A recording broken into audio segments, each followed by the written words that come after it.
ओमिद्गुं हविः प्रजननं मे यस्लशवीर्गुं सर्वगणगुं स्वस्तये आत्मशनि प्रजाशनि पशुशनि लोकशन्न भैशनि अग्निप्रजां बहुलां मे करोत्वन्नं पयोरितु अस्मासु दत्त। श्रीभागवत भगवान की है आरती, पापियों को पाप से है तारती।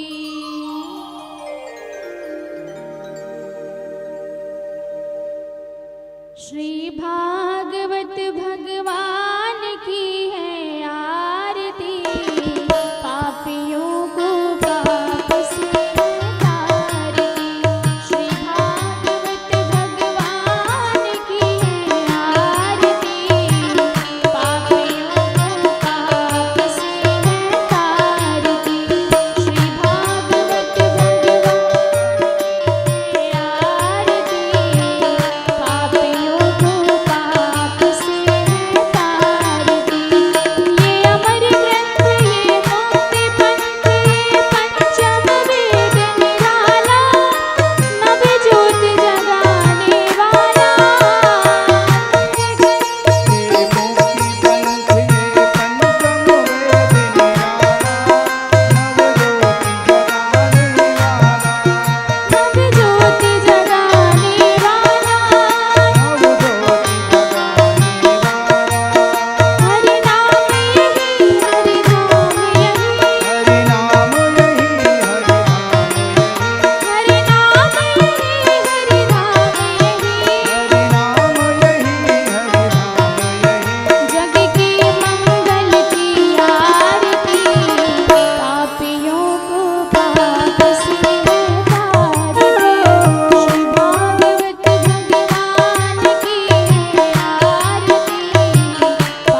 आरोग्यार्थे आत्माभिवन्दनं मन्त्रपुष्पाञ्जलिः।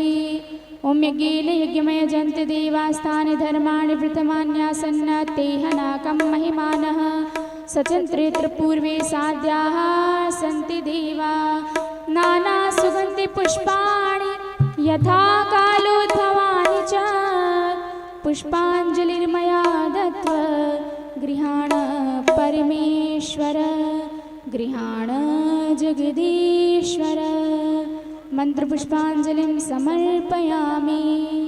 बोले श्रीमद्भागवत महापुराण की, वृंदावन बिहारी लाल की, सांवरे सरकार की, बांके बिहारी लाल की।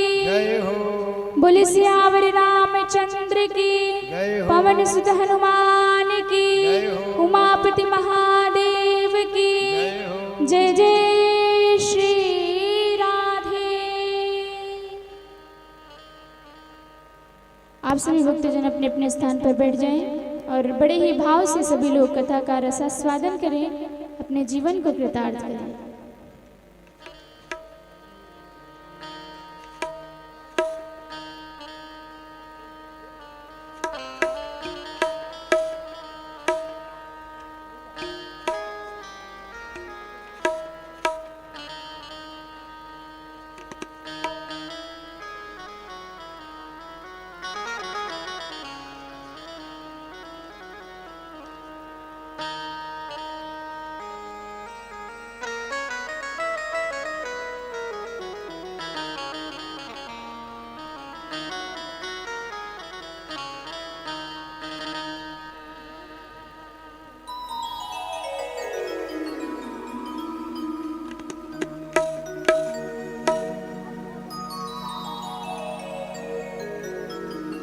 बोल भक्तवत्सल भगवान की जय हो। हरे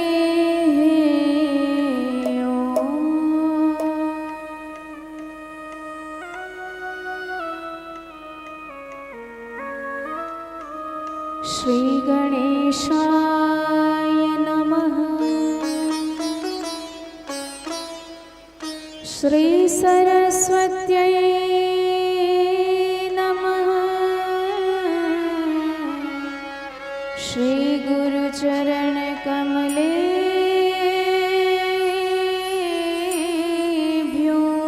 नमः।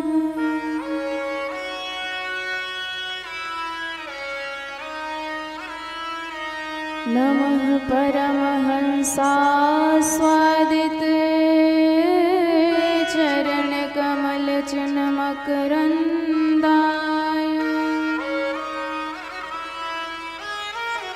भक्तजन मानस निवासाय श्री रामचन्द्राय।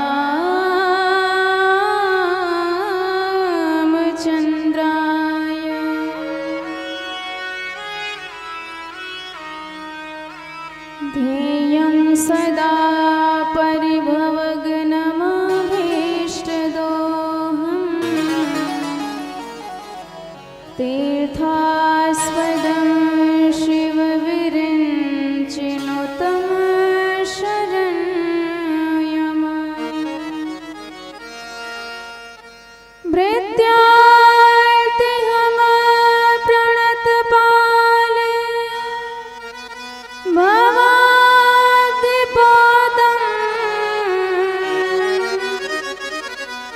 वन्दे महापुरुष ते चरणारविन्दम्।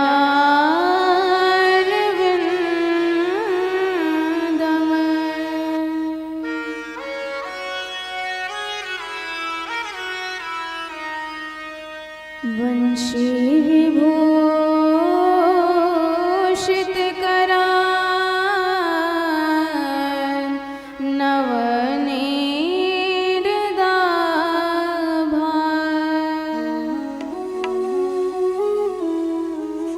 पीताम्बरादरुणबिम्बफलाधिरोष्ठा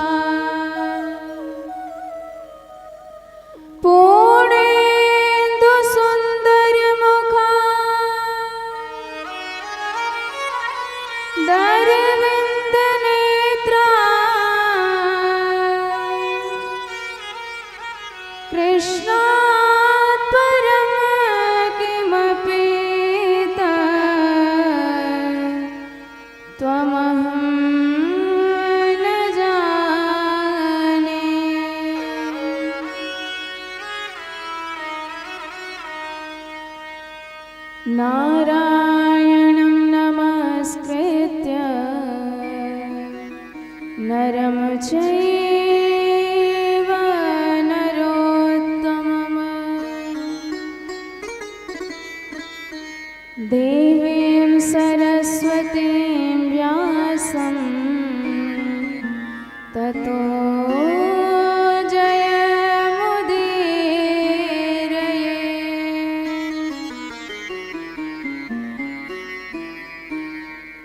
सीतानाथ समारम्भा श्रीरामानन्दार्य मध्यमा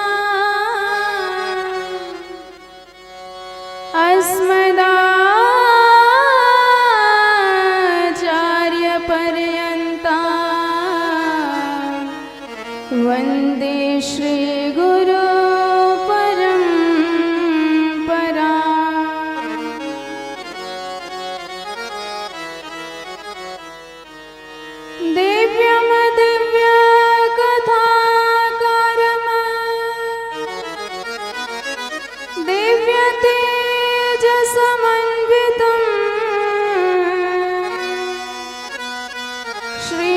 श्याम सुंदर देवाख्यं सद्गुरुं प्रणमाम्यहम्।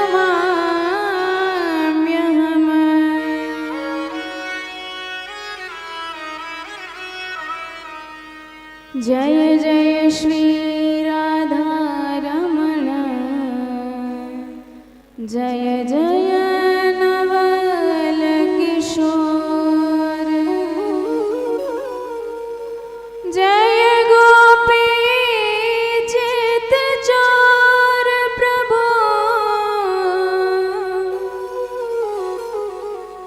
जय जय माखन चोर।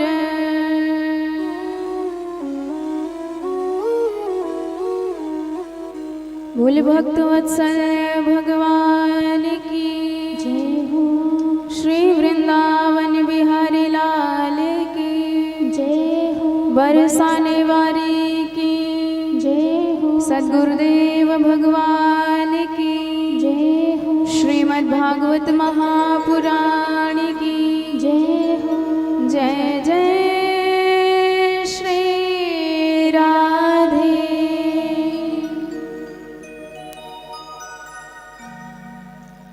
आइए बड़े भाव से मन और वाणी को भगवान के पावन श्री चरणारविंदों में समर्पित करें,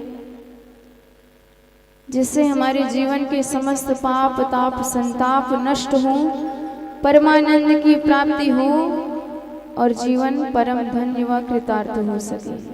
बोल बाके बिहारी लाल की जय हो। श्री बाके बिहारी रे दूर करो दुख मेरा। बाके बिहारी रे दूर करो दुख मेरा। बाके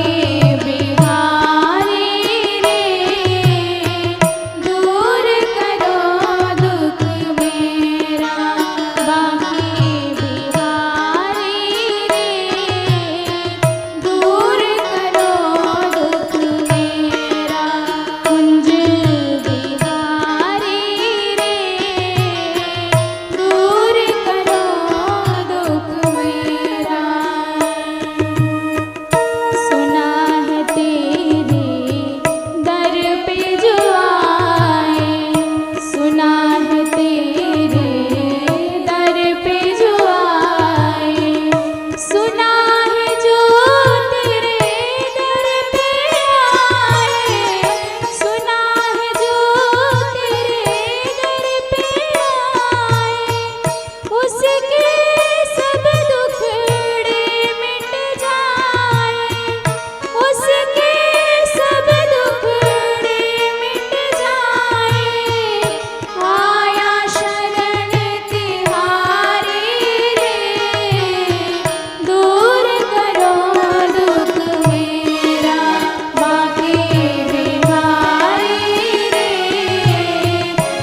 शबरी अहिल्या गणिका तारी, शबरी अहिल्या गणिका तारी, शबरी अहिल्या गणिका तारी, शबरी अहिल्या गणिका तारी, शबरी अहिल्या गणिका तारी, सबके तुमने पार उतारी,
पाद पंकज रज समवाप्य विश्वम्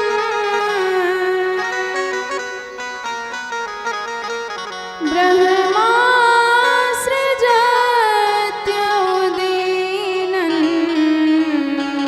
च बिभर्ति विश्वम्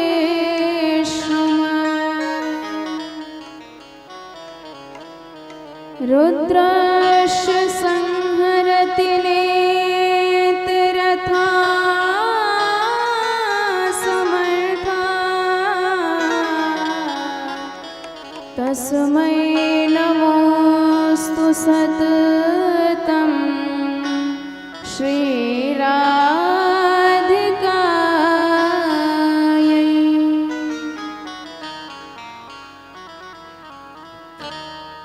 परम मंगल में भगवत स्वरूप श्रीमद् भागवत सप्ताह ज्ञान यज्ञ आज षष्ठम दिवस है, जिसमें प्रवेश करने से पूर्व अनंत कोटि ब्रह्मांड नायिका परब्रह्म परमेश्वरी जगदीश्वरी भगवत श्याम हृदय आह्लादिनी रास रासेश्वरी वृंदावनेश्वरी करुणेश्वरी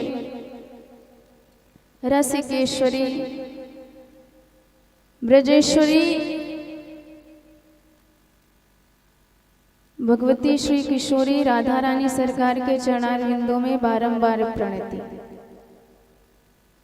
ये साक्षात भगवान की भक्ति है। किशोरी जी की कृपा से ही भगवान की प्राप्ति हो सकती है। इसलिए यदि आपको जीवन में भगवान को प्राप्त करना है तो आप भटकिए मत कि क्या कौन सा उपाय किया जाए। साधन तो कई हैं भगवान से मिलने के लिए, एक नहीं अनेकानेक मार्ग हैं, किसी भी मार्ग से जा सकते हो, पर हर मार्ग से जाने के लिए आप में वैसी योग्यता भी होनी चाहिए। पर ना तो आज हमारे पास उतनी बुद्धि है, ना तो उतनी शक्ति है, ना तो सिद्धि है, ना तो जीवन में योग है, तप है, जप है। कोई भी मार्ग पर जाने के लिए हमें पहले तैयार होना पड़ता है, पर हम वैसा तैयार नहीं हो सकते। शायद जन्म जन्मांतर लग जाए तो हम अपने आप को भगवान के योग्य बना सके, ये असंभव है। तो बहुत ज्यादा भटकने की आवश्यकता नहीं है कि वो वेदों में मिलेंगे, जंगल में जाने के बाद मिलेंगे, दुनिया के कौन से कोने में मिलेंगे, इस चक्कर में पड़िए ही मत। आप जहां हैं, जैसे हैं, भगवती किशोरी की कृपा जीवन में उतार लीजिए, उनकी शरणागति ग्रहण कर लीजिए। राधा जी की चरण शरण ग्रहण करने के बाद भगवान आपसे रीझ जाएंगे। अन्य साधन से आपको भगवान मिलेंगे कि नहीं मिलेंगे कोई गारंटी नहीं, पर भक्ति के माध्यम से भगवान मिलते ही मिलते हैं। ब्रह्म में ढूंढू पुराणन कानन, वेद ऋचा सुनि चौगुन चायन। देखियो सुनियो कब हो ना कि तो वह कैसो स्वरूप और कैसो सुभायन। टेरत हेरत हारी परा, रस खान बतायो न लोग लुगायन। देखियो सुनियो वह कुंज कुटीर में बैठू पलोटत श्री राधिका पायन। अरे जिन भगवान को बड़े बड़े संत, बड़े बड़े मनस्वी, बड़े बड़े तपस्वी, यशस्वी वेदों की ऋचाओं में ढूंढते रहे, जंगलों में भटकते रहे, वही भगवान श्री वृंदावन धाम में भगवती किशोरी राधे रानी सरकार के चरणों में लौटता हुआ दिखाई पड़ जाता है। ये भक्ति की महिमा है। इसलिए जीवन में भक्ति लाइए, क्योंकि भक्ति में सरलता होती है, भक्ति में बनावटीपन नहीं होता है, भक्ति में कभी अहंकार नहीं होता है, भक्ति में कभी अभिमान नहीं होता है। जैसे शक्कर मिश्री आप जहां भी डाल दोगे, दूध में डाल दिया या जल में डाल दिया तो वो घुल करके उसे मीठा बना देगी, पर दिखाई नहीं पड़ती है। ऐसे जीवन में जिसकी भक्ति आ जाती है वह व्यक्ति आनंदमय हो जाता है, आनंद रस से संयुक्त हो जाता है, भगवान के ही स्वरूप में तदाकृति उसे प्राप्त हो जाती है, पर कभी भी वह भक्ति झलकती नहीं है, उसमें कोई बनावटीपन नहीं होता है। इसलिए जीवन में भक्ति लाइए, भक्ति उतारिए, और भक्ति स्वरूपा हमारी किशोरी श्री राधे रानी सरकार है। ना तपोभिर्न वेदैश्च न ज्ञानेनापि कर्मणा हरिर्हि साध्यते भक्त्या प्रमाणं तत्र गोपिका। क्या प्रमाण है कि भक्ति से हमें प्रभु मिल जाएंगे? प्रमाण है गोपियां। गोपियों ने भगवान को प्राप्त कर लिया, प्राप्त ही नहीं किया, उनके ताल पे ताल मिलाकर सरकार ठुमका भी लगाते हैं, उनके इशारों पर चलते हैं सरकार, जो सारी सृष्टि को चलाते हैं। अरे जिस भगवान के दर्शन के लिए वैकुंठ में लंबी लाइन लगी रहती है, पंचानन शिव, चतुरानन ब्रह्मादि बड़े बड़े तपस्वी भी जिनके चरण के नख की झलक नहीं पाते हैं, वही परब्रह्म, वही परमात्मा यशोदा मैया के गोद में नन्हा सा बालक बन की क्रीड़ा करता है। वही परब्रह्म परमात्मा गोपियों के छाछ के लिए मचल जाता है, गोपियों के माखन के लिए मचल जाता है। गोपियां डांट लगाती उन्हें जबरदस्त, कभी कभी तो कहती हैं कान्हा नेक बढ़िया से ठुमका मार के नाच के दिखाई दे, यदि नाचने को लगो तो ये ताजो ताजो माखन कवाऊंगी। तो बताइए, जो सारे जगत के विश्वम्भर है, सारे जगत के पालन करता है, संकल्प मात्र से समस्त सृष्टि को उत्पन्न कर देते हैं, संग्रहण कर लेते हैं, वही परब्रह्म, वही परमात्मा गोपियों के इशारे पर ठुमका लगा के नाचते हैं माखन के लिए। तो ये भक्ति है, ये प्रेम है। प्रेम का बंधन, भक्ति का बंधन भगवान को भी बांध के रख देता है, जो सारे जगत को मुक्त करता है बंधन से। यशोदा मैया कन्हैया के पीछे पीछे भागती हैं, तो उनके जूड़े से पुष्प गिर गिर के चरणों में आते हैं, मानो कहना चाहते हैं कि हे यशोदा रानी, तेरे सौभाग्य की कितनी महिमा गाएं, इसलिए आपके चरणों में गिर रहे हैं। इसके अतिरिक्त और कुछ नहीं कर सकते हैं। जिन्होंने भगवान को निराकार को भी आज साकार बना दिया है, जो तुम्हारे इशारों पर चल रहा है। और हमारी किशोरी जी तो शक्ति है, भक्ति है, भगवान की प्रिया है। जहां जहां भक्ति वहां वहां भगवान आए बिना रह नहीं सकते हैं। शक्तिमान शक्ति से ही माना जाता है, बिना शक्ति के शिव शव के समान है, बिना शक्ति के, बिना राधे रानी सरकार के हमारे श्याम आधे अधूरे हैं। ये काम तभी करेंगे जब इनकी परम शक्ति योग माया भगवान भगवती किशोरी राधा रानी सरकार होंगी। उन्हीं की कृपा प्राप्त करके ब्रह्मा जी समग्र सृष्टि की रचना कर डालते हैं। उन्हीं की कृपा प्राप्त करके नारायण प्रभु सारे सृष्टि का पालन पोषण करते हैं। उन्हीं की कृपा प्राप्त करके महादेव अंत में सारे जगत की, उन सारे जगत का संहरण कर डालते हैं।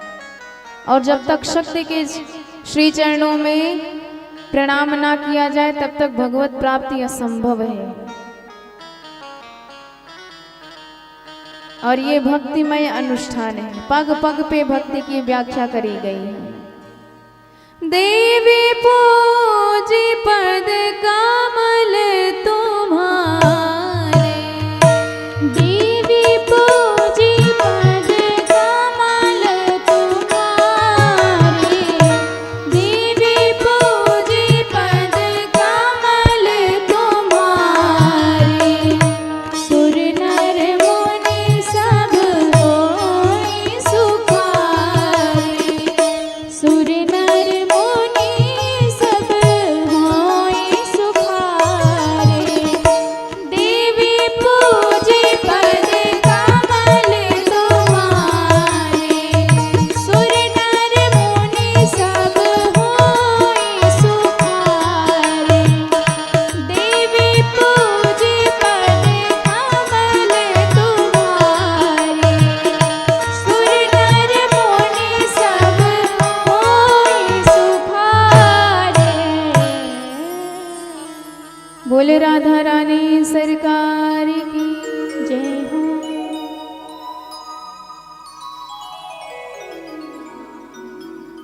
और यही कारण है कि भगवान ब्रजवासियों के बीच में रह करके उन्हें परम आनंद प्रदान कर रहे हैं। अब भगवान की एक आदत है, भगवान कभी अपने भक्त का अभिमान नहीं रहने देते हैं। जब जब उनके भक्त में अभिमान आता है, चाहे वो किसी भी प्रकार का हो, चाहे वो विद्या का अहंकार हो, चाहे ज्ञान का अहंकार हो, चाहे धन की मद जीवन में उतर जाए या पद का मद आ जाए, चाहे ऐश्वर्य का मद हो, चाहे जिसका अभिमान हो, भगवान उसे खींचना प्रारंभ कर लेते हैं। उसे अपना कहने के लिए कुछ छोड़ते ही नहीं है। और विकल होके जब भक्त भगवान की शरण में जाता है तो भगवान उसे सहर्ष स्वीकार कर लेते हैं। तो प्रेम गली अति साकरी तामे दो न समाये, या तो राम रहेंगे या तो काम रहेगा। जहां मान बढ़ाई आती है, हृदय में अहंकार आता है, भगवान वहां से खिसक लेते हैं। इसलिए सारे दोषों से बचे रहिए, क्योंकि भगवान को निर्मल हृदय पसंद है। जन्म कर्म वयोरूपमा विद्यैश्वर्य धनादिभिः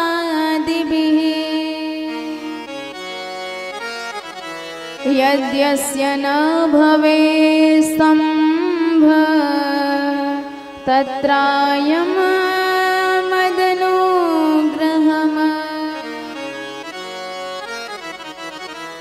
अनुग्रह करके सरकार यदि जन्म का अहंकार है तो उसे भी छीन लेते हैं, अवस्था का अहंकार है तो उसे भी छीन लेंगे, रूप का गर्व है तो उसे भी छीन लेंगे, धन का पद का गर्व है उसे भी छीन लेंगे, विद्या है गुण है उसे भी छीन लेंगे। भगवान की ये आदत है, अहंकार रहने नहीं देते। इंद्र को भी अहंकार हो गया था, सो भगवान ने उसकी पूजा पर प्रतिबंध लगवाया, गोवर्धन नाथ की पूजा करवाई, बड़ी जय जयकार भई। इंद्र के सैनिकों ने जाके इंद्र से बताया, महाराज क्या बताएं, आपका पत्ता साफ। प्रतिवर्ष दीपावली को आपकी पूजा ब्रज में हुआ करती थी, पर इस बार ब्रज में आपका नाम लेने वाला कोई नहीं बचा है, सब गोवर्धन नाथ की जय जयकार कर रहे हैं। और ये सब हुआ है उस वाचाल कन्हैया की वजह से। इंद्र ने सुना तो भयंकर क्रोध में भर गया, भगवान को ही गालियां देने लगा। वाचालम बालि समस्तब्धम अज्ञम पंडित मानिनम कृष्णम मर्त्योम पाश्रित्य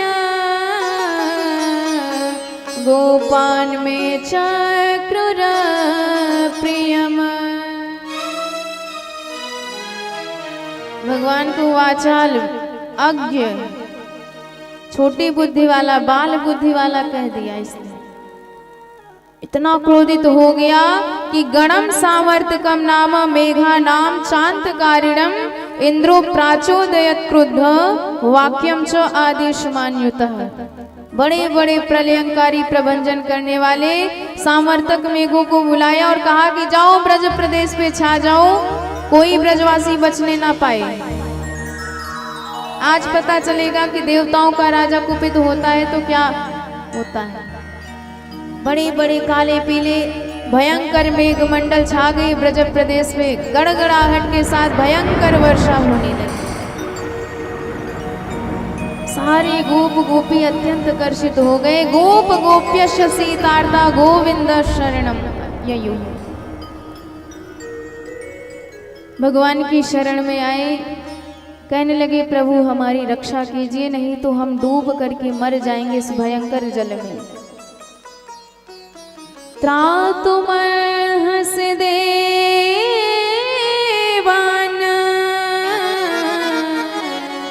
कुपिता भक्त वत्सला।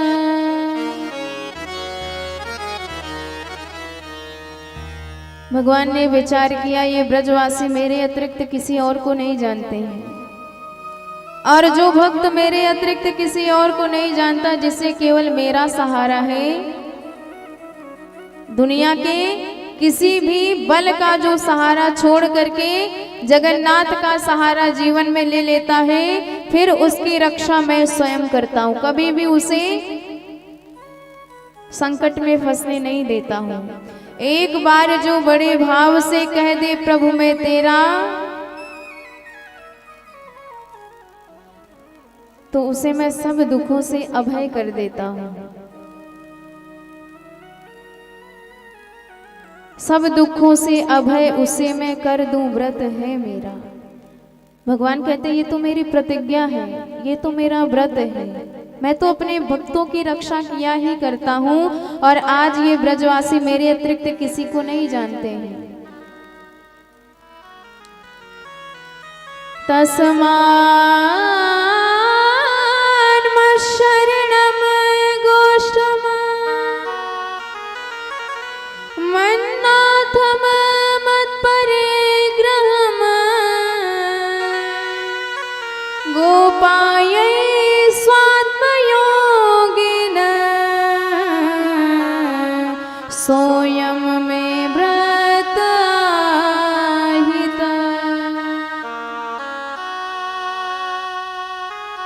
ब्रजवासी कहते हैं कि प्रभु हम तुम्हारी शरण में आए हैं।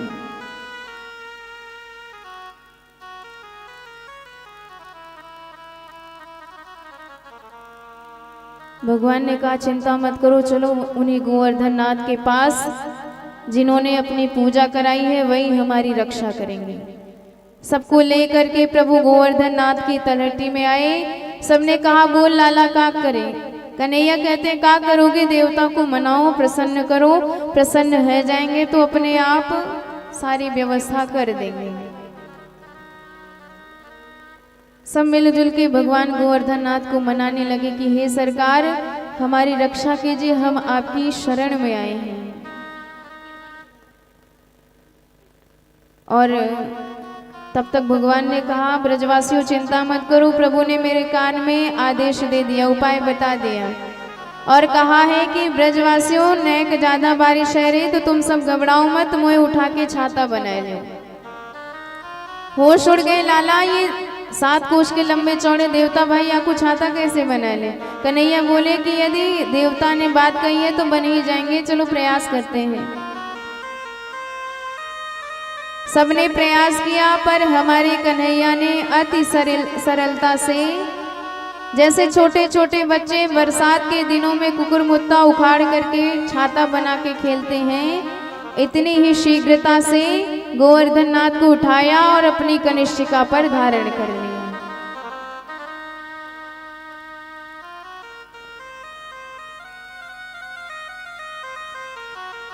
इत्युक्त्वैकेन हस्तेन कृत्वा गोवर्धनाचलम् दधार लीलया कृष्ण शत्राकम् इव बालकम्।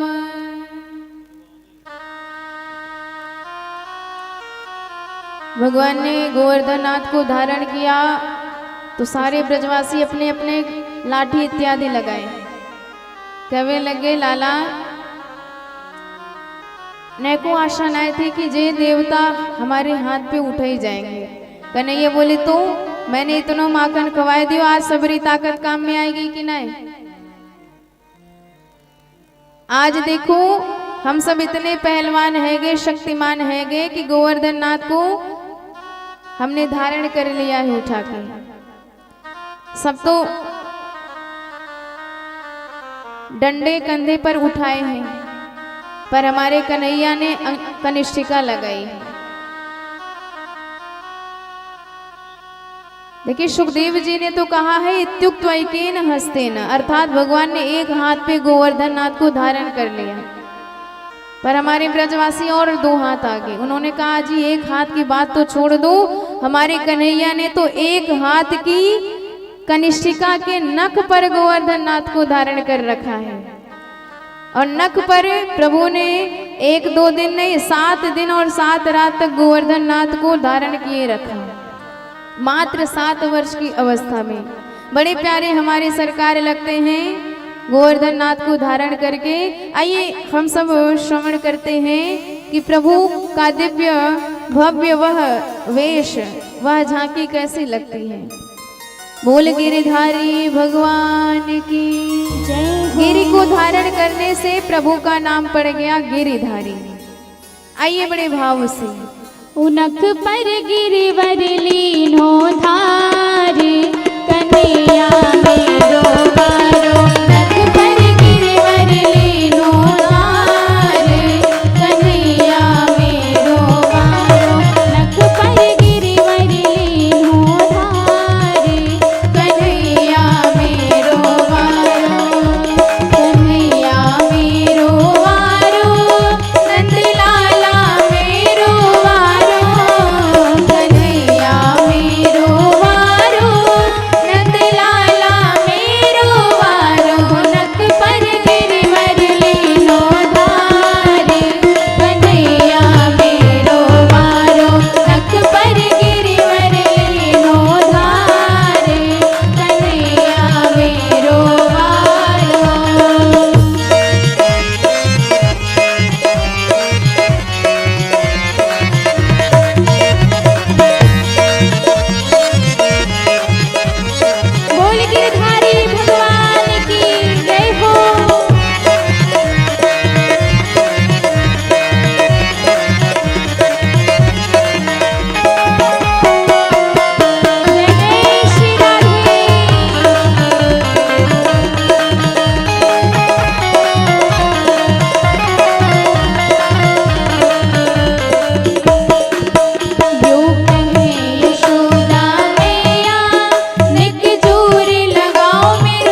तो इस प्रकार भगवान ने गोवर्धन नाथ को धारण किया। अब सबको लग रहा है हम सबन ने मिलजुल के उठा रखो है। धीरे धीरे दिन बीतवे लगे। सबने कहा कि लाला एक बात बता भाई, हमारे या हाथ में दर्द है जाए तो हम दूसरे हाथ को सहारा लगाए दें। अब जब दोनों हाथ में दर्द है जाए तो नेक सिर के कंधा के सहारा लगाए दे। पूरे ही थक जाए तो डंडा के सहारा लगाए के हाथ पैर भी ठीक कर ले। पर तोय देख रहे लगातार 7 दिन आते वही कनिष्ठिका लगाए खड़ो है। देख बेटा ज्यादा परिश्रम मत कर, हम सब इतने हैं मिलजुल के संभाल लेंगे। भगवान ने कहा तो हमारे बिना संभाल लोगे आकू? सबने कहा दारी के तोय लग रो सबरो पहाड़ तेरी अंगुरिया पे टिको है। कन्हैया बोले नाराज काय को है रो, संभालो याकू। अब भगवान ने नेक अंगुरिया नीचे करी। गोवर्धन नाथ नीचे आए वे लग गए, सबके डंडा चटाचट उड़ गए। अरे कन्हैया समरियो समरियो। भगवान ने फिर से लगा दिया। हक्के बक्के ब्रजवासी कहवे लगे भाई या छोरा की अंगुरिया नेक नीचे भई तो अपने डंडाई चटाचट बोल पड़े। नेको और नीचे होती अपने तो कंधाई चटाचट बोल जाते। पता लगाओ ये सबरे पहाड़ या छोरा नहीं अकेले उठा रखो है। निकालो अपने डंडा और कंधा बाहर। एक एक करके सब निकलते गए, मात्र गोवर्धन नाथ भगवान की कनिष्ठिका पर टिके रहे।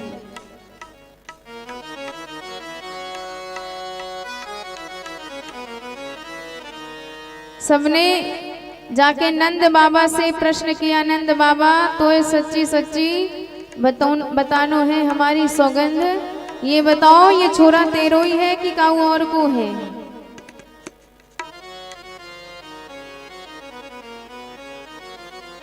क्व सप्तहायनो बाल क्व महाद्रिविदारणम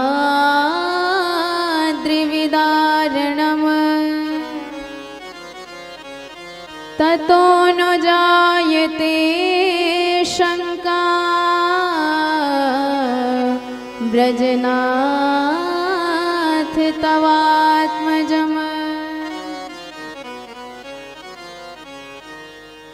नंद बाप घबराए, भाई हमारो ही छोरा है या पे नारायण की कृपा ज्यादा है, ये भगवान ना है। और जैसे ही 7 दिन बीत गए, बादल बरस बरस के हार गए। भगवान ने देखा धूप निकल आई, सारे ब्रजवासियों को कहा निकलो बाहर। तृतीया से नवमी पर्यंत 7 दिन तक भयंकर मूसलाधार वर्षा हुई और सब निकले तो भगवान ने जैसे गोवर्धन को उठाया था वैसे ही स्थापित कर दिया। भगवान पितम शैलम स्वस्थाने पूर्ववत् प्रभु पश्यतां सर्वभूतानां स्थापयामास लीलया।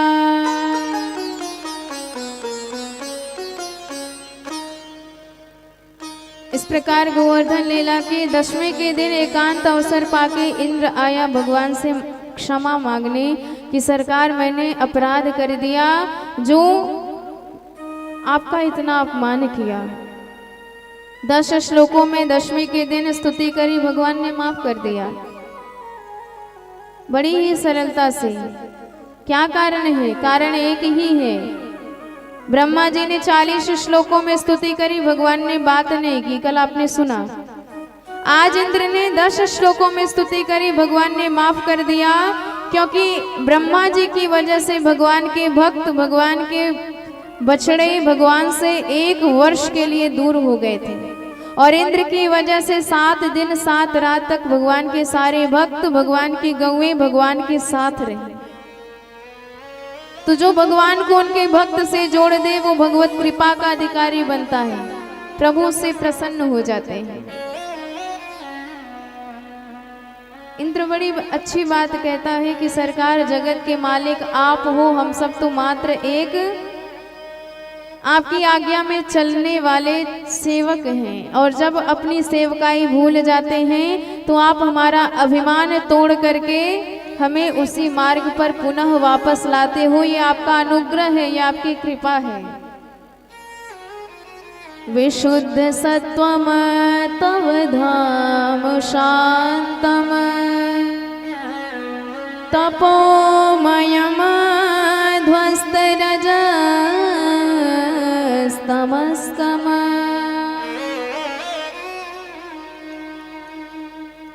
मायामयोऽयं गुणसम्प्रवाहो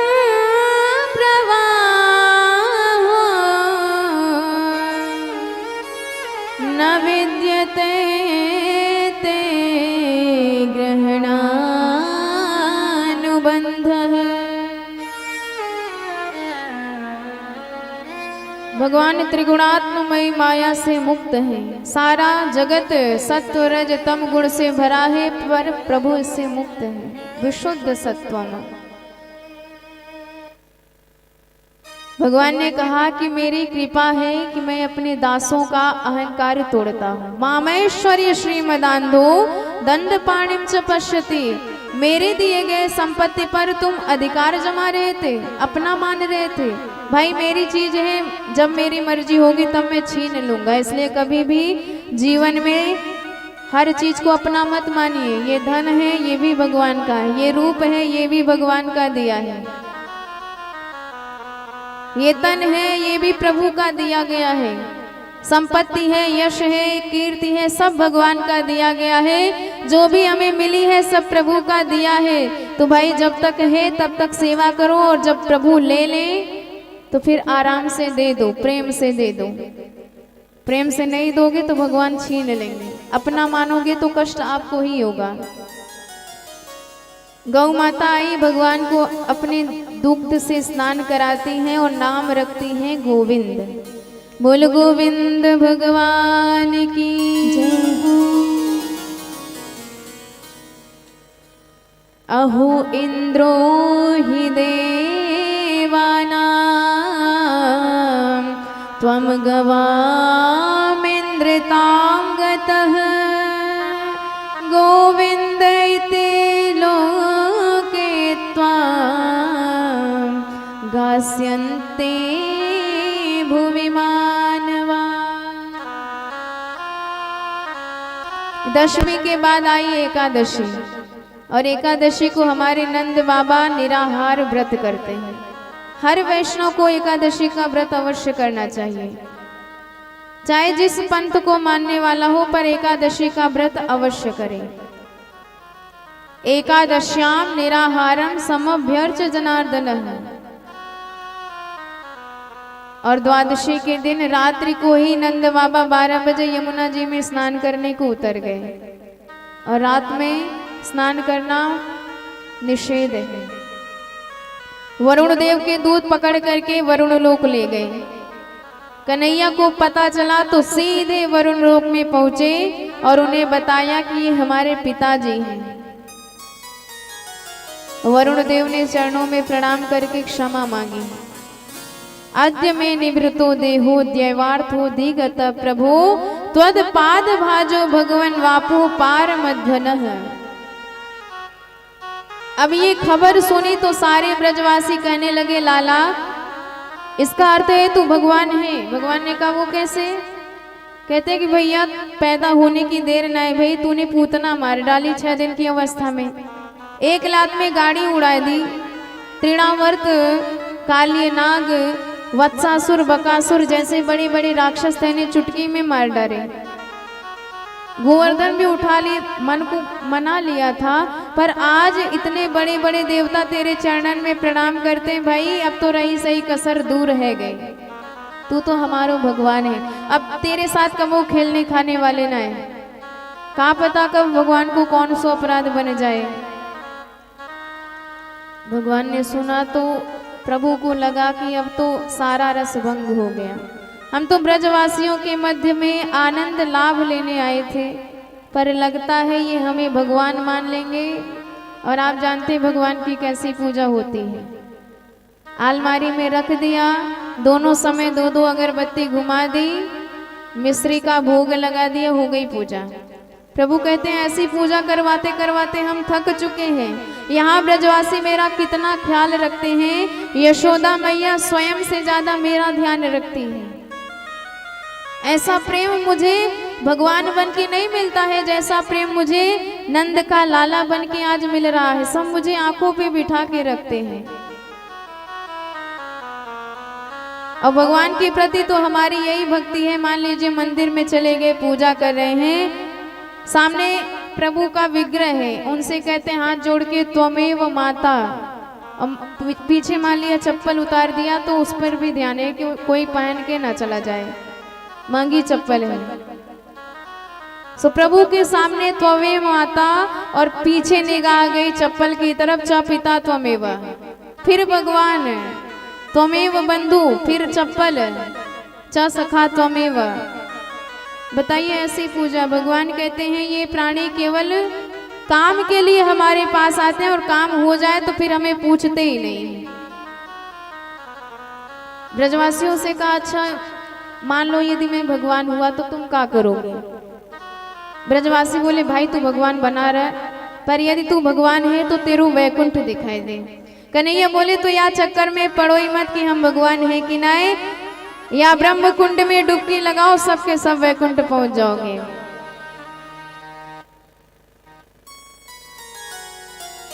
ते तो ब्रह्मार दोनिता मगना कृष्णेन चोद्रिता ददृशुर ब्रह्मणो लोका यत्रा क्रूरोध्यगात् पुरा।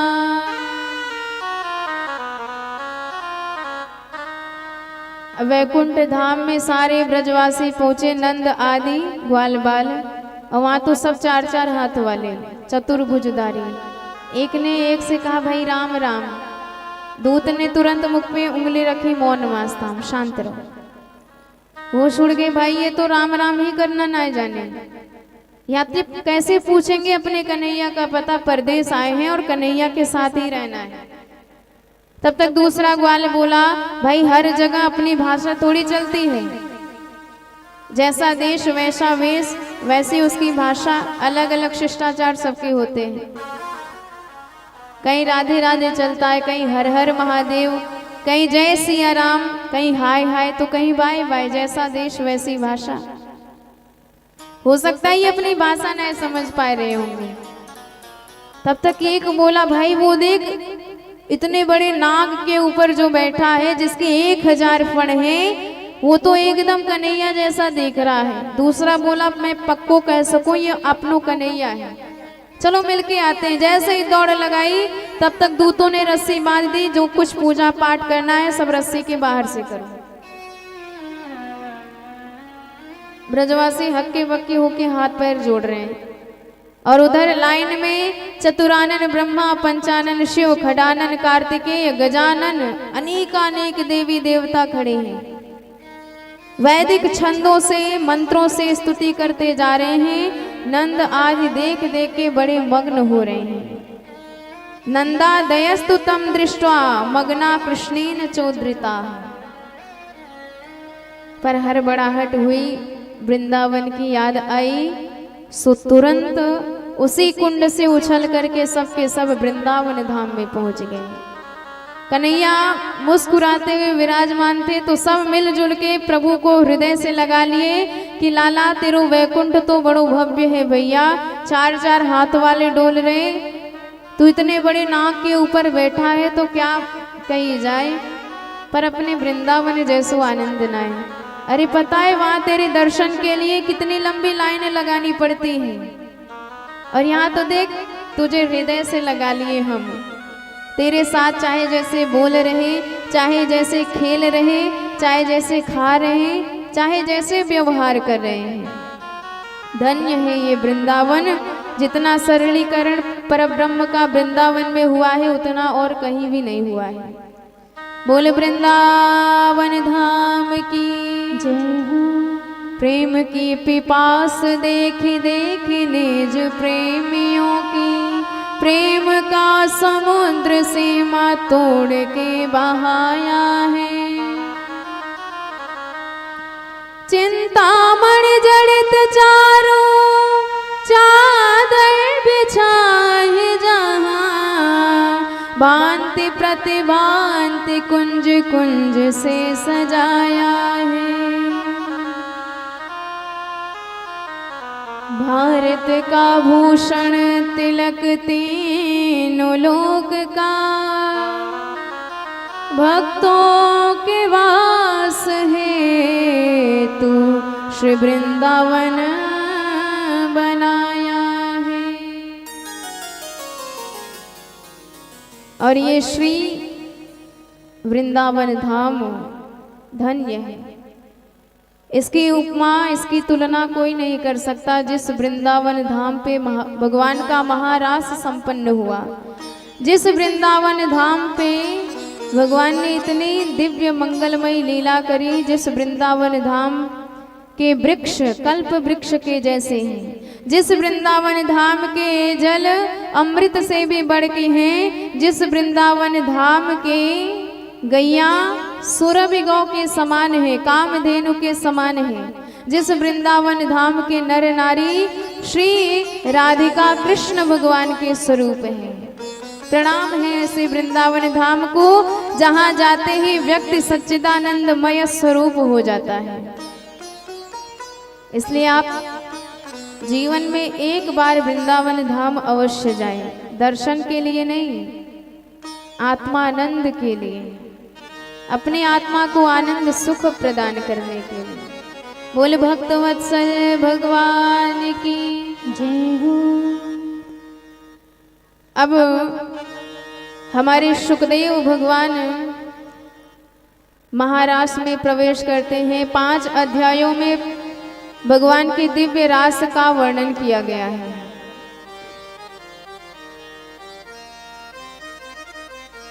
जिस रास में प्रवेश करने के लिए बड़े बड़े ब्रह्मादिक देवता भी तरसते रहते हैं, और जो प्रवेश कर लेता है उसका सौभाग्य है, उसके न जाने कितने जन्मों के पुण्य प्रकट होते हैं।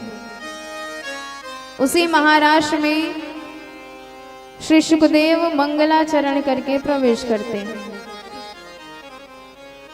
बोले रासेश्वर भगवान की जय हो। भगवान पिता रात्रि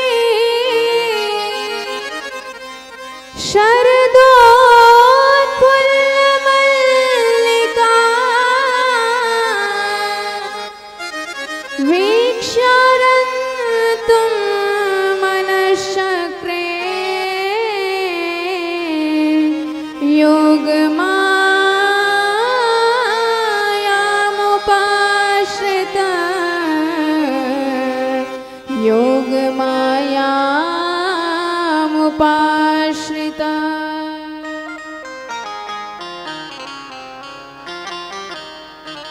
प्रभु ने प्रवेश करने से पूर्व अपनी किशोरी जी का ध्यान किया है, योग माया जी का ध्यान किया है, कृपा शक्ति का। और यदि हम शब्द पर ध्यान दें तो मंगलाचरण में सुखदेव जी सावधान कर देते हैं, ये कोई काम क्रीड़ा नहीं है, ये तो भगवान का दिव्य उनकी आत्माओं के साथ विहरण है। परमात्मा का आत्माओं के साथ विहरण है, जीव का भगवान के साथ विहरण है।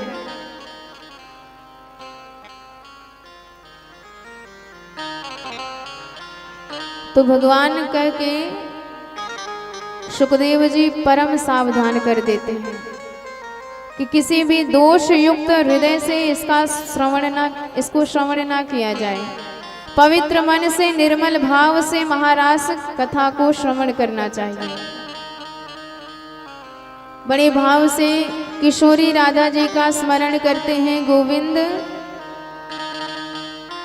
क्योंकि ये भगवान की करुणा शक्ति है, ये भगवान की कृपा शक्ति है, जो भटके हुए जीवों को भगवान से जोड़ दे, उन्हें योग माया कहा जाता है।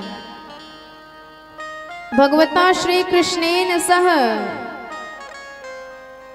जो भगवान कृष्ण के साथ सदा जुड़ी हुई रहती हैं, कभी भी पृथक नहीं होती हैं।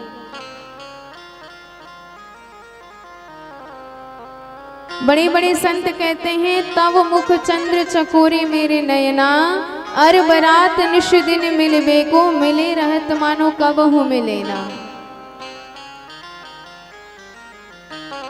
अर्थात किशोरी जी भगवान के साथ सदा लगी रहती हैं। प्रभु किशोरी जी का दर्शन करते रहते हैं और किशोरी जी प्रभु का दर्शन करती रहती हैं, और दोनों एक दूसरे के चंद्र और चकोर हैं। जब श्याम जी राधा जी का दर्शन करते हैं तो किशोरी जी के मुख चंद्र के समान और प्रभु के मुख चकोर के समान हो जाते हैं, और जब किशोरी जी भगवान का दर्शन करती हैं तो उनके नयन चकोर के सदृश और भगवान के मुख चंद्र के सदृश हो जाते हैं। सदा एक ही तो रहते हैं, कभी अलग नहीं होते, पर क्या कारण है? मिले रहत मानो कबहू मिले ना। हमारी किशोरी जी मन से भी कभी भगवान को दूर जाता नहीं सह सकती हैं, सदा प्रभु के साथ लगी रहती हैं, पर मन में उनके यही चिंता लगी रहती है कि कहीं श्याम मुझसे दूर ना चले जाए। वो भगवान की हृदय है, वो भगवान की आत्मा है, भगवान की करुणा शक्ति है। प्रभु जानते हैं बिना भक्ति के गोपियां हमारे पास नहीं आ सकती हैं, क्योंकि भक्ति का माध्यम होना आवश्यक है। जीव ईश्वर के पास तभी पहुंच सकता है जब भक्ति का माध्यम बने। बिना भक्ति के हम भगवान तक कभी पहुंच ही नहीं सकते हैं। आज भक्ति को याद किया भगवान ने और अपने वंशी में दिव्य स्वर लहरी छेड़ी।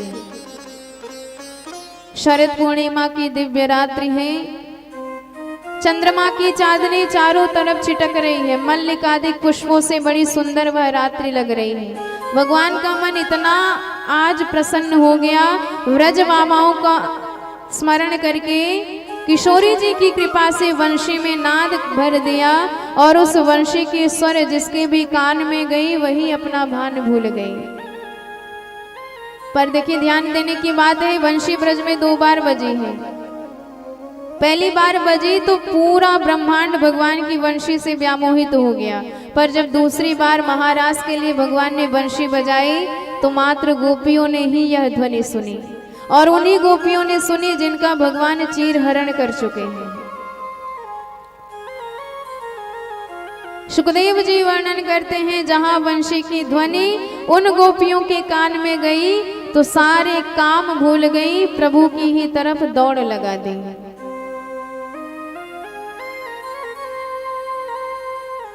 निशम्य गीतम तदनं वर्धनम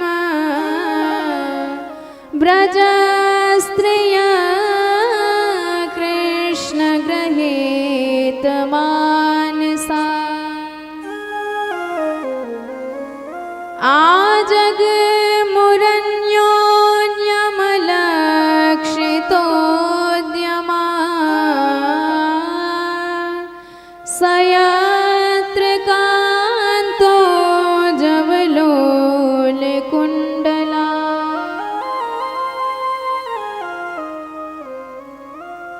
सुखदेव जी वर्णन करते हैं, एक गोपी गैया धो रही थी और जैसे ही भगवान की वंशी सुनाई दी तो दोहिनी वहीं पटकी भगवान की तरफ दौड़ लगा दी।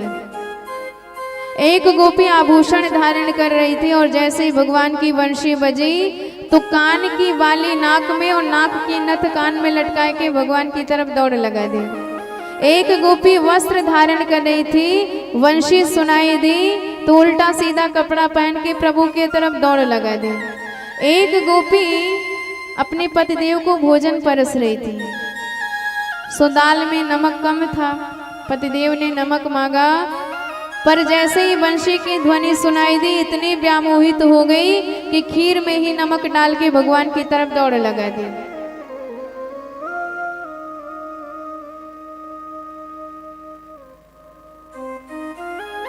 खीर में नान, दाल में शक्कर, माखन में मिर्चाई, गाय को साग ससुर को भूसो, ऐसी मती बोराई।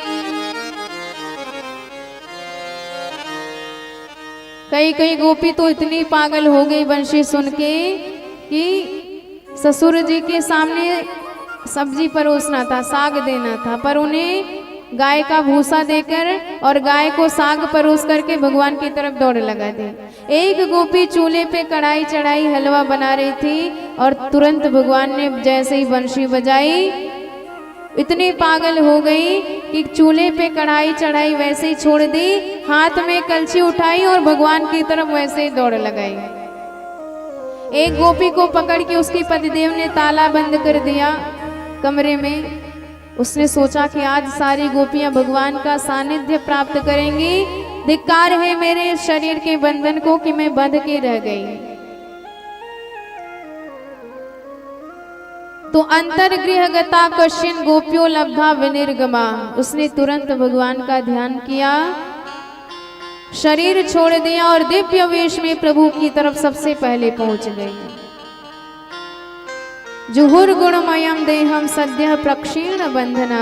भाई एक बार गोमुख से गंगा जी की धारा निकल जाए तो सागर तक पहुंचकर ही दम लेती है। मार्ग में कोई छोटा मोटा पत्थर मिले तो बहा के ले जाएंगी। पहाड़ आ जाए विशाल, बहाना संभव ना हो तो मार्ग बदल के चली जाएंगी, पर जाएंगी जरूर। अरे ये कोई साधारण गोपियां नहीं थी। रामावतार में बड़े बड़े संत राम जी के रूप में मोहित हो गए थे, सो भगवान ने आशीर्वाद दिया द्वापर युग में कृष्ण अवतार लेंगे तो आप सब स्त्रियां बन के आना और हमारी खूब सेवा करना। तो वही आज प्रभु के पास गोपी बन के आई हैं, तो कैसे किसी के रोकने से रुकती। कोई साधन सिद्धा, कोई मत्स्य कन्या, कोई सिद्ध कन्या, कोई देव कन्या, कोई नाग कन्या, कोई यज्ञ की सीता, कोई दंडकारण्य के संत, कोई वेद की ऋचाएं, ऐसी बड़ी बड़ी दिव्य विभूतियां हैं गोपियां। भगवान ने देखा कि झुंड ही आ रहा है गोपियों का, तो हाथ जोड़ के बड़े भाव से स्वागत करते हैं। स्वागतम वो महाभाग प्रियम किम करवाणि वा ब्रजस्यानामयं कच्चे ब्रूतागमन कारणम। भगवान ने कहा गोपियों तुम्हारा स्वागत है। गोपियां बड़ी प्रसन्न है, पर जब दूसरा प्रश्न किया, अच्छा आई स्वागत है पर क्यों आई, क्या कारण है, गोपियों के सारे मनोरथ भंग हो गए कि हे भगवान जिसने बुलाया उसे तो याद रखना चाहिए हमने किस लिए बुलाया है। जैसे आप सुबह सुबह पंडित जी के घर गए और उन्होंने निमंत्रण दिया कि महाराज कल आपका हमारे घर में न्योता है और खूब चकाचक 56 प्रकार के व्यंजन बनेंगे, खाली पेट आना, 12 बजे से पहले पहुंच जाइएगा। अब पंडित जी बेचारे इतने आनंद में मग्न हो गए, पंडिताइन से कह दिया देखो ज्यादा कुछ बनाना मत, न्योता आया है हमारा, यजमानी करेंगे आज। और उधर खाली पेट रहे और जैसे ही पंडित जी यजमान के घर पहुंचे, यजमान ने हाथ जोड़ के प्रणाम किया और कह दिया महाराज आने का कारण बताइए। तो बताइए पंडित जी पर क्या बीतेगी। गोपियां कहती हैं, मन में विचार करती हैं कि ये सरकार ने बंशी बजा के हमें ही न्योता दिया और जब आ गई तो पूछ रहे हैं क्यों आई। भगवान जानते हैं कि ये मुझसे अनन्य प्रेम करती हैं और आज प्रभु कटिबद्ध खड़े हैं कि इनके प्रेम इनके मुख से ही कहलवा के दम लेंगे। पर गोपियां साहस नहीं कर पाती, एकदम छिपा के रखती हैं भगवान के प्रति अपना प्रेम। और भक्ति प्रेम छिपा के ही रखना चाहिए। बहुत ज्यादा प्रचार प्रसार करोगे तो वो महत्वहीन हो जाता है। भगवान ने छेड़ा, अच्छा समझ गया, शरद पूर्णिमा की रात्रि देखने आई हो, बड़ा सुंदर दिखता है। गोपियों ने सिर हिला दिया, बहुत देखा है, अच्छा अच्छा समझ गया, यमुना तट का दर्शन करने आई हो। गोपियों ने कहा नहीं। भगवान ने कहा तब क्यों आई? अच्छा अच्छा समझ गया, घर में महाभारत हुई होगी पतिदेव से, यहाँ चली आई। पर देखो देवियों, चाहे जितनी कटपट हो जाए घर में, चाहे जितनी महाभारत हो जाए घर में, पर स्त्री का कर्तव्य है पतिदेव की सेवा करे। पतिदेव में चाहे जितने दोष हो, पर कभी भी उसका साथ नहीं छोड़ना चाहिए। दुःशीलो दुर्भगो वृद्धो जडोराज्ञो धनापिवा स्त्रीभिः पतिर्नहातव्यो लोकेप्सुभिर्पातकी।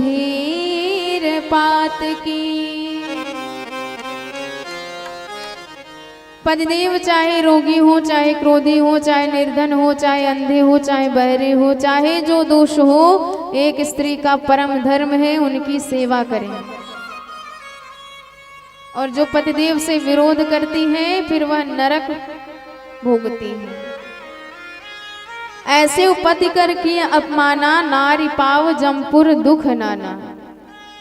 यहाँ साधारण स्त्रियों के धर्म बता रहे हैं, पातिव्रत धर्म की विवेचना कर रहे हैं सरकार, पर गोपियां तो उनसे बढ़कर हैं।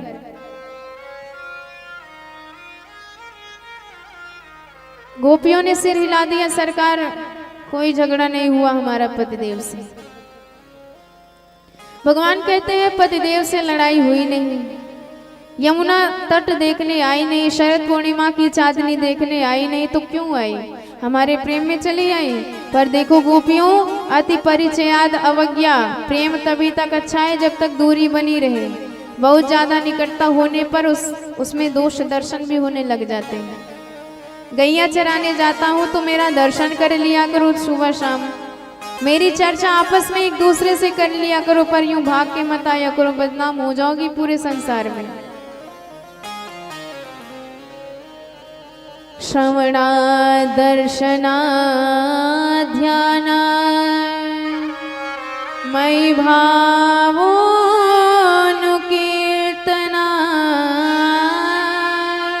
न तथा सन्निकर्षेण प्रतीयात ततो गृहा।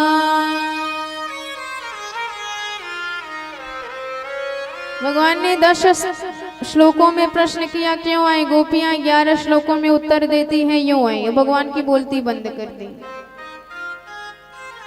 पहले तो गोपियां चरणों से, पैर के अंगूठे से जमीन खोद रही हैं।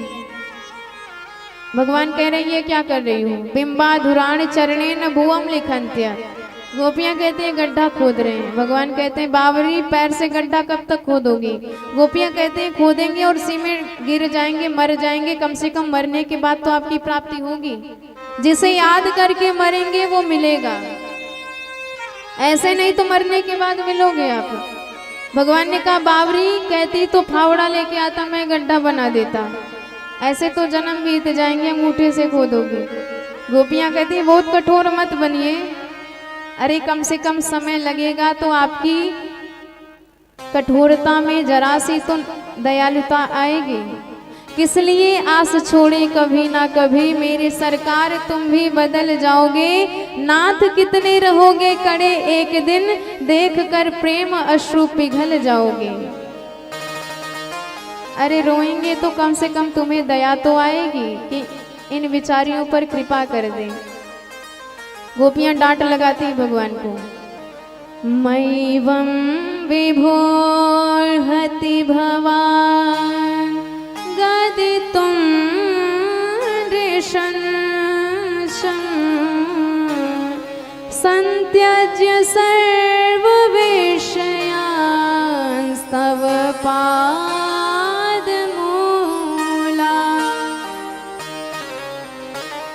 देव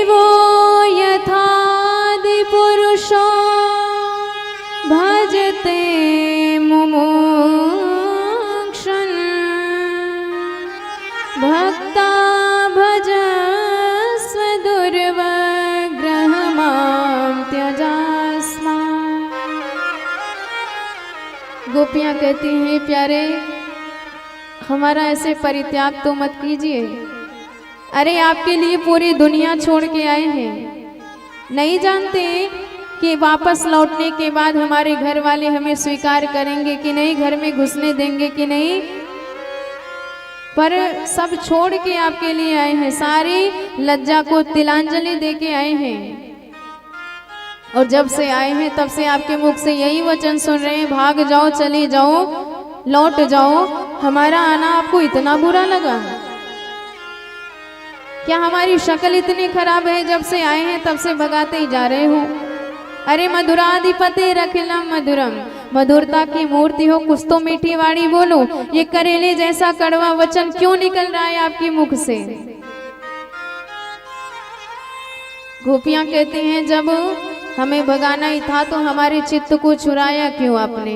अरे अब आपके बिना मन कहीं लगेगा ही नहीं। घर में काम हम तभी कर सकते हैं जब हमारा मन हमारे साथ हो, पर बंशी बजा के मन तो आपने चुरा लिया है।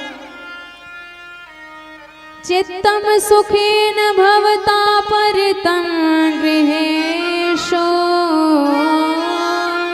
यन्निर्विशत्युते करावपि गृह्यकीर्ते पादौ पदं न चलतास्तव पादमूलम् यामः कथम ब्रजमथो करवाम किम वा।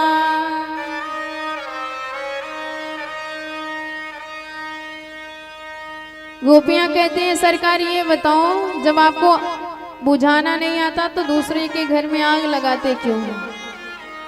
भगवान ने कहा हे भगवान हमने कब तुम्हारे घर में आग लगा दी? अरे गोपियों कैसे कैसे आरोप लगा रही हो हमारे ऊपर? गोपियां कहते हैं यही तो तुम्हारी खासियत है, करते भी हो और स्वीकार भी नहीं करते भी। गोपियां कहती हैं कि जीव के हृदय में काम अग्नि रहती है, जिसे वृक्ष अग्नि कहा जाता है। हर प्राणी के हृदय में यह अग्नि समाई रहती है, पर कभी कभी किसी के हृदय में यह अग्नि भड़की हुई रहती है, किसी के हृदय में यह अग्नि थोड़ी शांत रहती है।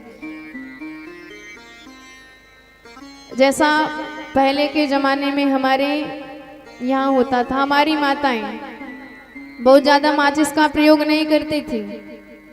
पुराने जमाने में उपले रहते थे, उसे उपले को लेकर के पड़ोसी के यहाँ अग्नि मांगने चली जाती थी। प्रायः माताएं अग्नि को दबा के रखती थी, सुरक्षित है, और सुबह होने पर उसी पे थोड़ा ईंधन डाल के और फूकनी से फूक करके अग्नि जला देती थी। तो ठीक इसी प्रकार हमारे हृदय में भी काम की अग्नि है, दबी हुई है, बहुत ज्यादा भड़की नहीं है। पर गोविंद आज जब आपने अपनी यह दिव्य बांकी झांकी का दर्शन कराया, अपनी दिव्य मन मोहिनी छटा का दर्शन कराया, इसने हमारे हृदय पर ईंधन का काम किया है। हमारी वह दबी हुई अग्नि सुलगने लगी है, अभी भड़की नहीं थी। तो जब आग सुलग रही हो तो माताएं फूकनी से फूक मार देती हैं और वह भड़क जाती हैं। कन्हैया यहाँ तक तो ठीक था, सुलग ही रहा था हृदय, पर आपने वंशी में जो फूक मारी और उस स्वर लहरी को श्रवण करके हमारी यह काम अग्नि भड़क गई। देखिए भाई, बिना अग्नि के हवन में स्वाहा भी नहीं किया जा सकता है। अग्नि होगी तभी स्वाहा स्वाहा किया जा सकता है। पर कभी कभी अग्नि ज्यादा तेज हो जाती है तो पंडित जी जल के छींटे मार के शांत कर देते हैं, नहीं तो मंडप ही जल के भस्म हो जाएगा। गोपियां कहती है कि काम अग्नि रहनी चाहिए, आवश्यक है, पर प्रभु कहीं इतनी ना बढ़ जाए कि हम ही नष्ट हो जाएं, जल करके राख हो जाएं। इसलिए अब हमारी रक्षा आप ही कर सकते हो। यह अग्नि तुम्हारी लगाई हुई, तुम्हारे सिवा ये बुझाएगा कौन? परिवार कुटुंब से नाता तजा में हमको अपनाएगा कौन। मेरे श्याम दयानिधि छोड़ तुम्हें दीनों पे दया बरसाएगा कौन। आहो प्रीतम प्यारे तुम्हारे बिना अधरामृत पान कराएगा कौन। सिंचांगनस्त्वदधरामृत पूरकेण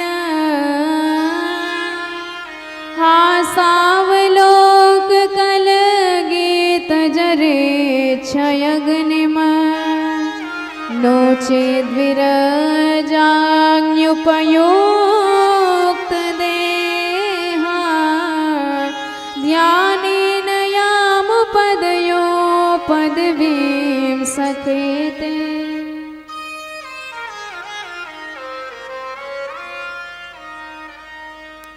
भगवान ने गोपियों से जब यह वचन सुना, गोपियों ने स्पष्ट कर दिया प्रभु से, सिंचांग नस्त्व दधरामृत पूरकेण, अधरामृत प्रदान कीजिए सरकार। प्रसन्न हो गए सरकार, गोपियों के साथ विहरण करने लगे। पर गोपियों के मन में थोड़ा सा अभिमान हो गया कि देखो देखो वो ब्रह्मांड के नायक भी हमारे इशारे पर नृत्य कर रहे हैं। भगवान ने कहा थोड़ी सी कमी है। एक गोपी को मान हुआ, बाकियों को अभिमान है।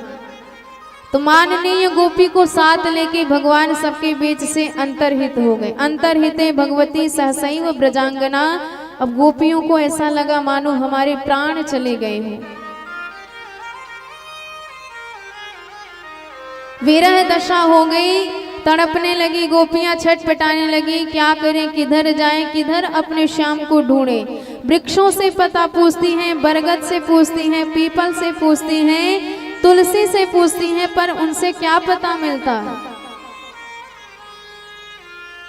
क्वचित तुलसी कल्याणी गोविंद चरण प्रिय सह त्वालि कुले बिभ्रत दृष्टस्तेति प्रियोच्युतः। हवा आया, तुलसी जी हिल गई। गोपियां कहती हैं देख देख सिर हिला रही है, नहीं बताएगी। आखिर ये भी तो हमारी सौत लगती है, क्यों बताए।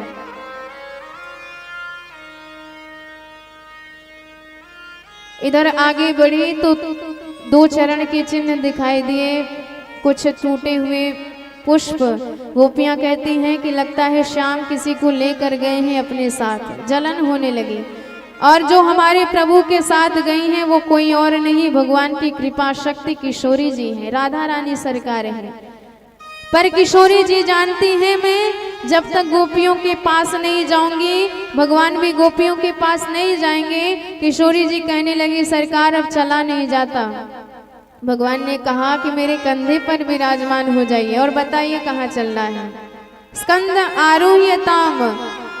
किशोरी जी कहती हैं नय माम यत्र ते मनः, जहाँ आपका मन हो, जहाँ आपकी मर्जी हो वहीं लेके चलिए।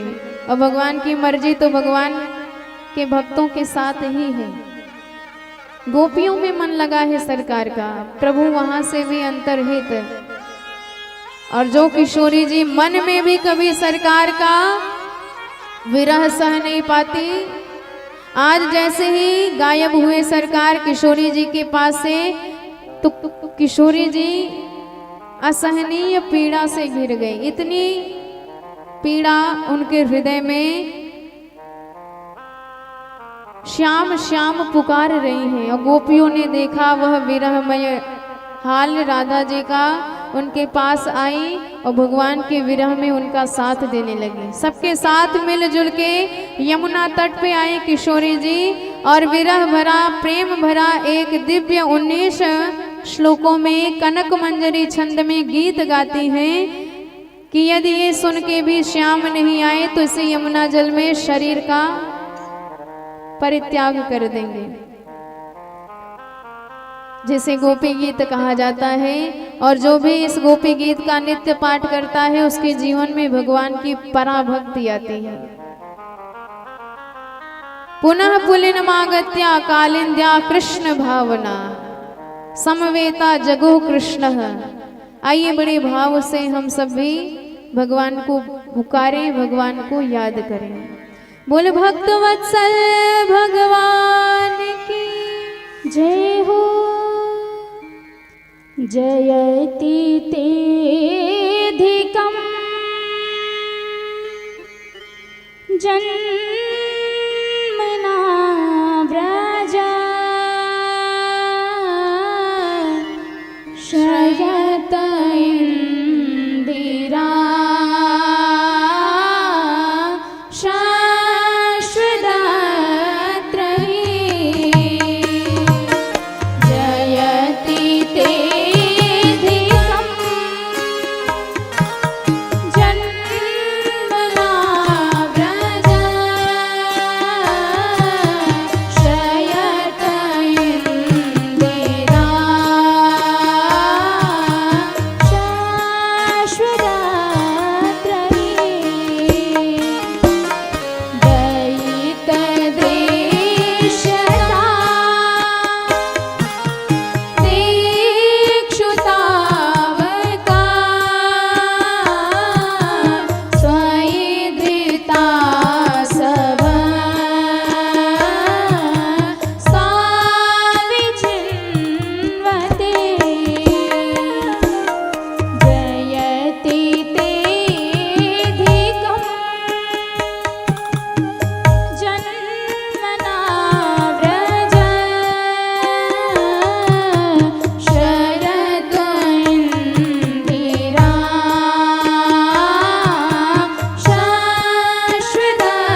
बोल भक्तवत्सल भगवान की जय हो।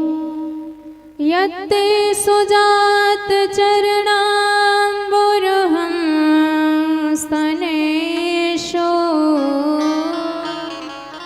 भीताशनै प्रियदधीमहि कर्कशेषु तेनाटवे मटसिता व्यथते न किंस्विद कूर्पादिभिर्भ्रमति देववदायुखाम्नः।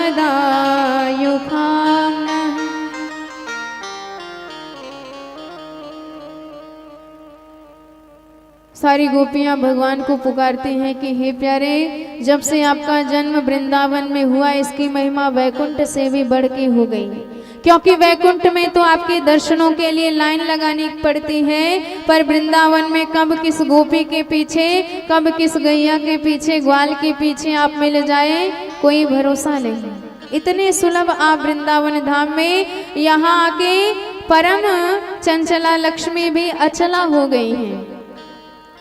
सरकार सबकी रक्षा करते हो, सबका पालन पोषण करते हो,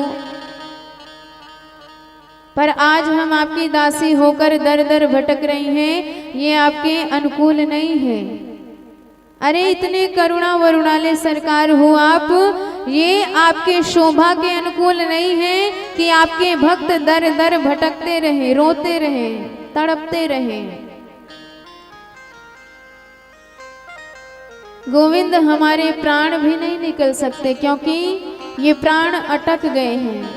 नयन तुम्हारा दर्शन चाहते हैं और ये प्राणों को तब तक नहीं निकलने देंगे जब तक आपका दर्शन नहीं मिल सकता है। नाम पाहरो दिवसन से ध्यान तुम्हारे कपाट, लोचन निज पद जंत्रित प्राण जाए के ही बात।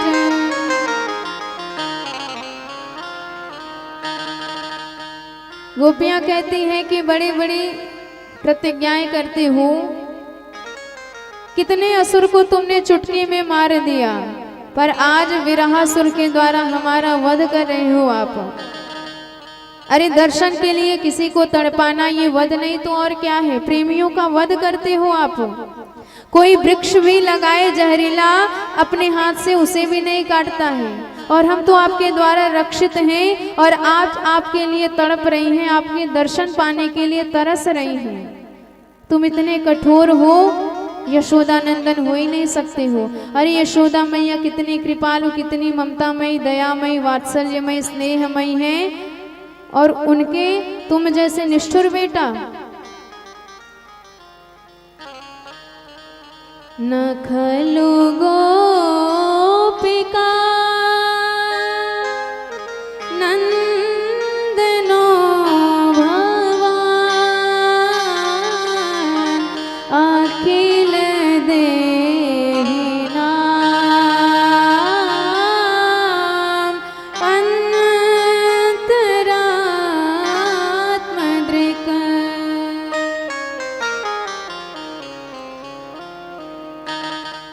गोपियां कहते हैं, यदि आपको ये लगता है कि हमारे हृदय में दुर्वासनाओं का विष, दुर्वासनाओं का नाग आके बैठ गया है, तो सरकार आपके चरणों में वह जादू है कि एक बार काली की फड़ाली पर आप थिरके तो उसने सारे विष का वमन कर दिया। तो वही चरण आप हमारे हृदय पर रख दीजिए, सारी दुर्वासनाएं मिट जाएंगी। फिर कृपा क्यों नहीं करते हो? फणी फणार्पितम ते पदाम्बुजम क्रीडो कोचेषु न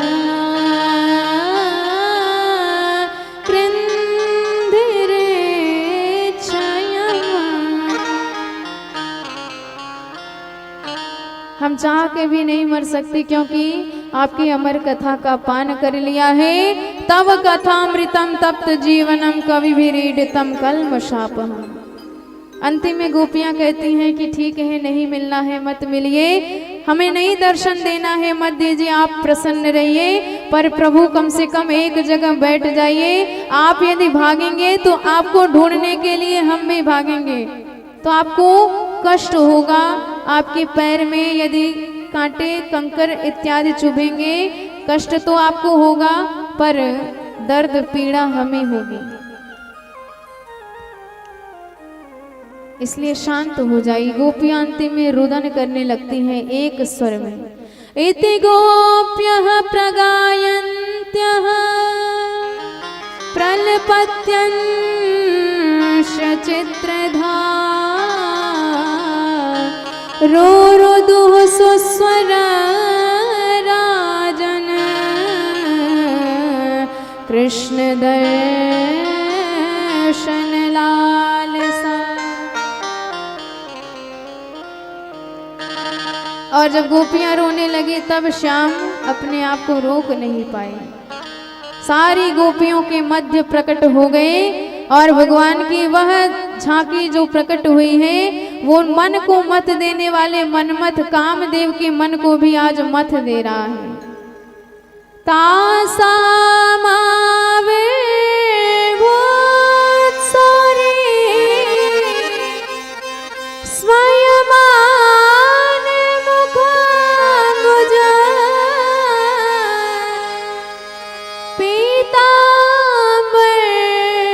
पीताम्बरधरस्त्रगवे साक्षात् मन्मथमन्मथा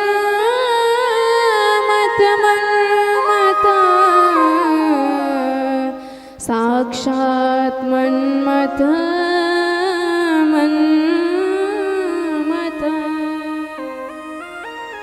बोल रास विहारी भगवान की जय हो। आज भगवान जब प्रकट हुए, गोपियों को ऐसा लगा मानो हमारे प्राण आ गए हों। इतना आनंद शब्दों में नहीं बता सकते। भगवान ने क्षमा याचना करी कि गोपियों, तुम्हारे ऋण से ऋण नहीं हो सकता, इसलिए आप ही हमें माफ कर सकती हो।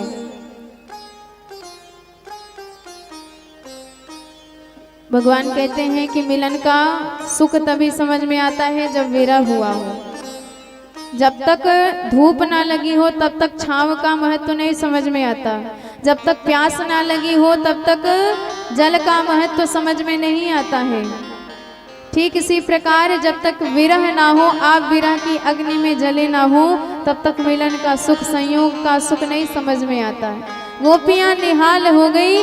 आज भगवान जितने गोपियां उतने रूप में प्रकट हो गए। एक एक श्यामांग प्रभु के साथ एक एक गौरांगी गोपियां।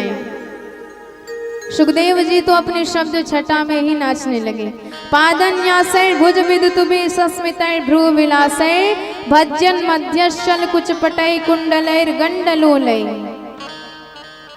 गायन्त्यस्त्यं तडित इवता मेघ चक्रे विरेजुः। आज जैसे आकाश में बिजलियां चमक पड़ती हैं, ऐसी गोपियां दमक रही हैं सांवली सरकार के साथ। सारा ब्रह्मांड आज नाच रहा है। हमारे भोलेनाथ भी पहुंच गए। गोपियों ने तुरंत बाहर निकाला, महाराज बाहर निकली यहाँ से। भगवान ने कहा क्यों भाई, हम भी बहुत अच्छा ठुमका लगा लेते हैं, एक मौका तो दो हमें। गोपियां कहते हैं महाराज पुरुष प्रवेश सर्वथा वर्जित, दाढ़ी मूछ वाले बाबाओं का कोई काम नहीं, यहाँ से निकलिए बाहर। भोलेनाथ से रहा नहीं गया, तुरंत गए यमुना जी में डुबकी लगाए, लहंगा इत्यादि पहने, 1.5 हाथ की चुनरी आगे डाले घूंघट के रूप में, गोपी बन के मटकती हुई चाल से प्रभु के पास आए। भगवान ने जैसे ही दर्शन किया, विचार करने लगे कि ये हमारे ब्रज में इतनी तगड़ी गोपी कहाँ से आएगी। समझ गए ये हमारे गोपेश्वर भगवान है। बड़ी भाव से स्वागत किया। आइए आइए मेरे गोपेश्वर नाथ, बताइए जहाँ साक्षात कामारी महादेव ठुमका लगा रहे हो, वहाँ काम का प्रवेश हो ही कैसे सकता है। बाहु प्रसार परिरंभ कराल कोरु निविस्त नाल भन नर्म नखाग्र पातई कामदेव को भगवान ने उल्टा लटका दिया, स्तंभन कर दिया, अच्युत नाम पड़ गया सरकार का। आज महाराष्ट्र में सारा जगत प्रवेश कर रहा है, हमारे सुखदेव भी नाच रहे हैं। आइए बड़े भाव से हम सब भी उसी महाराष्ट्र में मन को सम्मिलित करें। बोले भक्त वत्सल भगवान की जय हो। गोकुल में देखो, वृंदावन में देखो रे, मुरली बाजे रे, श्याम संग राधा नाचे रे, श्याम संग राधा नाचे रे। सभी लोग झूमते हुए ताली की सेवा करते हैं। वृंदावन में देखो रे, बोल रास बिहारी भगवान की।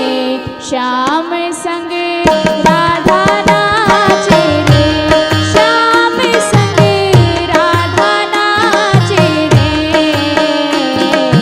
गोकुल में देखो, वृंदावन में देखो रे, मुरली बाजे रे, श्याम संग राधा नाचे रे, श्याम संग राधा नाचे रे।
भक्तिं परां भगवते प्रतिलाभ्य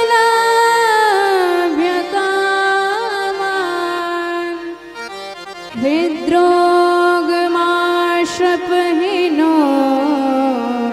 त्यचिरेण धीरा। जो भी इस महाराज की कथा को बड़े भाव से श्रवण करता है उसके जीवन के सारे काम विकार अपने आप समाप्त हो जाते हैं। यह महाराज हमें काम पर विजय की सूचना देता है।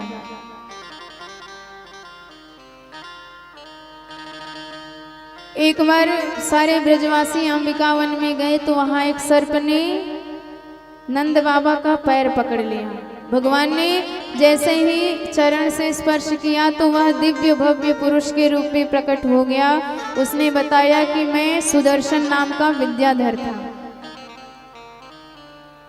अहम विद्याधरम कश्चित सुदर्शन नाम इति श्रुतः।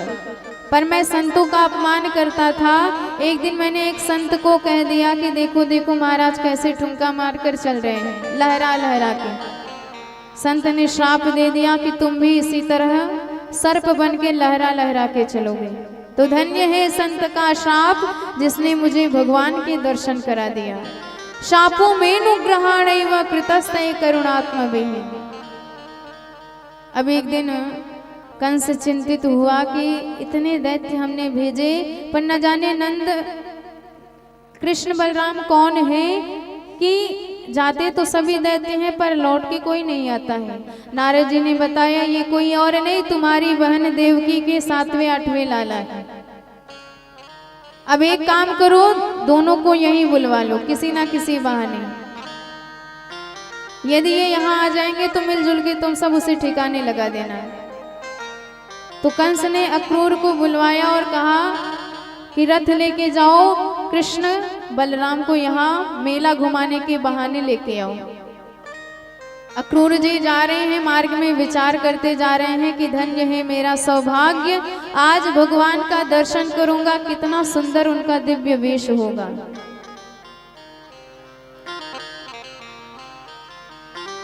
मुखम मुकुन्दस्य गुडालिकावृतं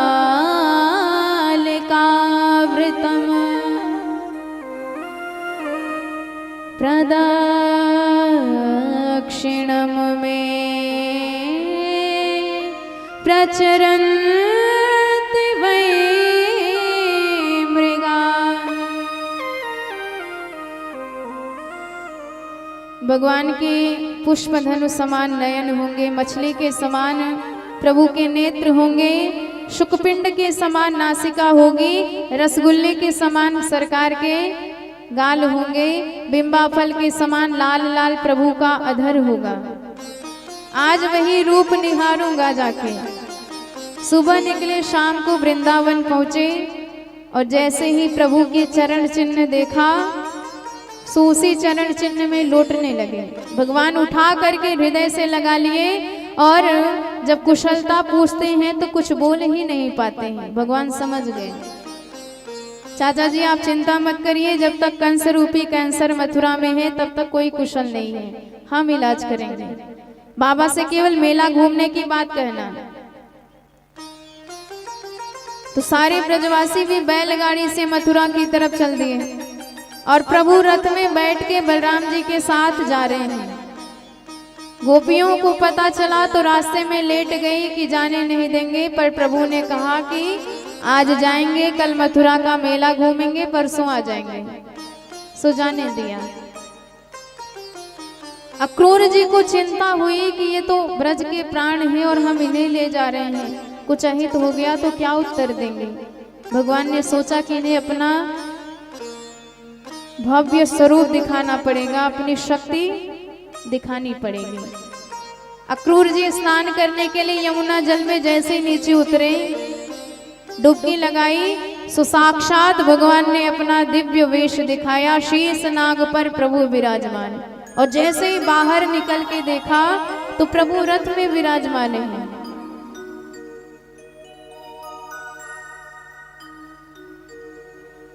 भगवान ने जब अपना इस प्रकार से दिव्य वेश दिखाया, अक्रूर जी ने देखा, समझ गए कि ये साक्षात शक्तिमान है, हमें चिंता करने की आवश्यकता नहीं है। प्रणाम करने लगे भगवान को। न तो उसमें हम तो खिल है तुम्हें तुम ब्रह्मा विरासे यतैष लोक यन्नाभिजाता दरविंद कोशा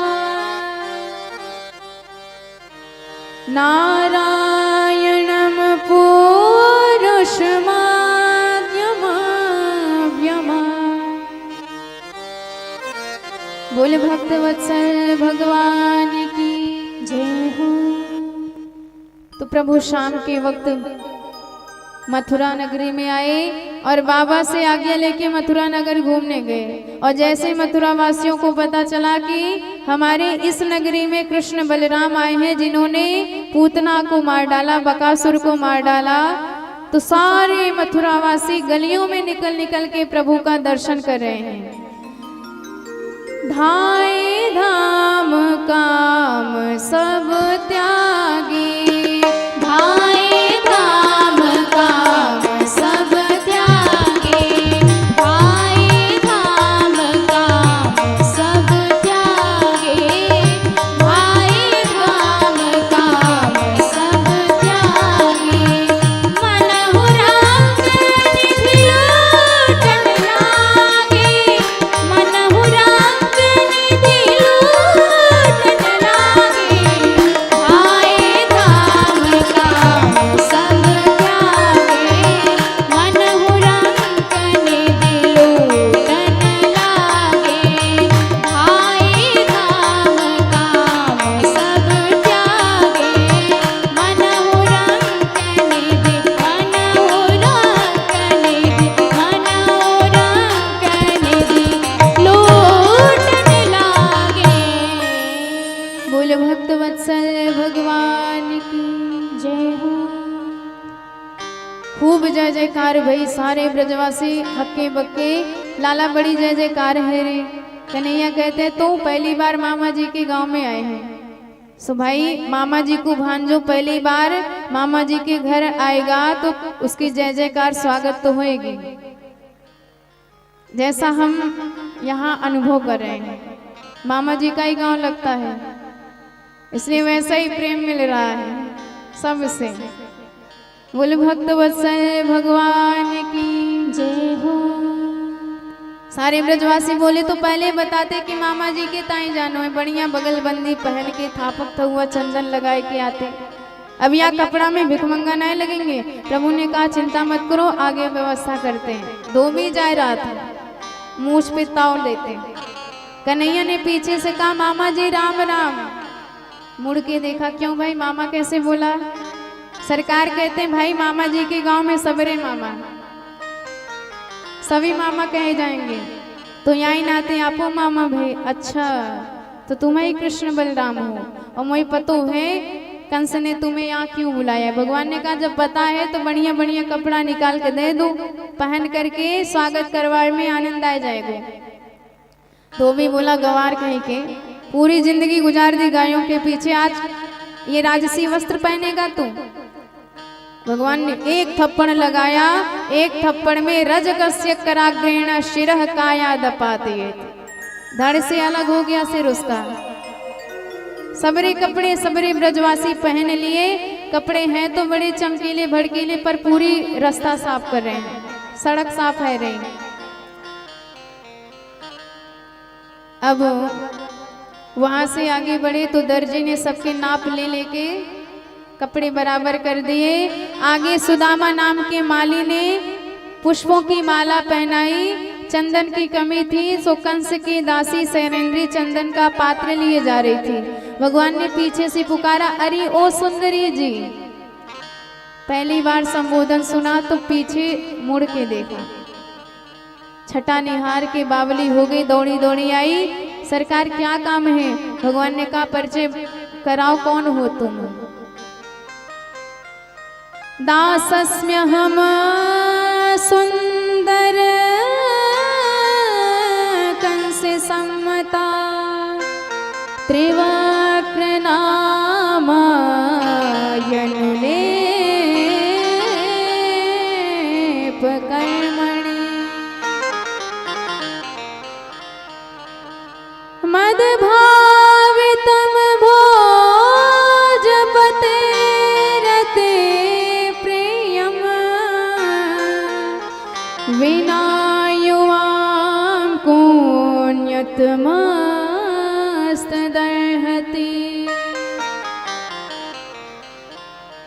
भगवान ने कहा, तो जो चंदन अपने स्वामी को देती हो आज हमें भी लगा दोगी? उसने कहा, परम सौभाग्य। सबरे चंदन पोत दिए। बलराम जी ने कहा, वहां ले जाते तो कितना इनाम पाते? भगवान ने कहा, चिंता मत करिए, ऐसी चीज देंगे जो कभी नहीं पाई होगी। वाकई श्री चरण को अपने चरण से दबाए और जैसे ही ठोड़ी पे हाथ रखे, बलराम जी मुंह पीछे करके बोले, कन्हैया ध्यान रखियो, ये अपनो वृंदावन धाम आए। भगवान बोले, चिंता मत करियो। सबने ब्रजवासी हंस रहे, लाला तेरी जोड़ी बन गई, ये भी टेढ़ी तू भी टेढ़ा। और इतने में भगवान ने जो झटका दिया कि एकदम जगमगाती दिव्य छटा के रूप में प्रकट हो गई। बोले भक्तवत्सल भगवान की जय हो। थोड़ा आगे बढ़े, कंस का धनुष रखा था। भगवान ने दाऊ जी से पूछ के धनुष सीधे हाथ में उठा लिया और उठा के ज्यों प्रत्यंचा चढ़ाई तो भयंकर ध्वनि करते हुए धनुष दो भागों में टूट गया। कंस गिरते गिरते बचा कि जब ये धनुष मुझे मिला था तो कहा गया था, इस धनुष को कोई तोड़ नहीं सकता और जो तोड़ दे वो तुम्हें छोड़ नहीं सकता। हमारी गारंटी खत्म। अगले दिन सुबह होते ही भगवान सीधे रंगमंच की तरफ दाऊ जी के साथ बढ़े। कुवलिया पीठ नाम का हाथी था, भगवान ने उसे मार पीट के यम के धाम भेज दिया। मंच पे पधारे तो कंस के भेजे हुए बड़े बड़े पहलवान आए। चाणूर आया, भगवान ने एक चाटा लगाया, चारों खाने चित्त चकनाचूर हो गया। मुष्टिकासुर आया, बलराम जी ने एक ही मुष्टिका में उसका भी उद्धार कर दिया। हल तोषल आए, भगवान ने उन्हें भी ठिकाने लगा दिया।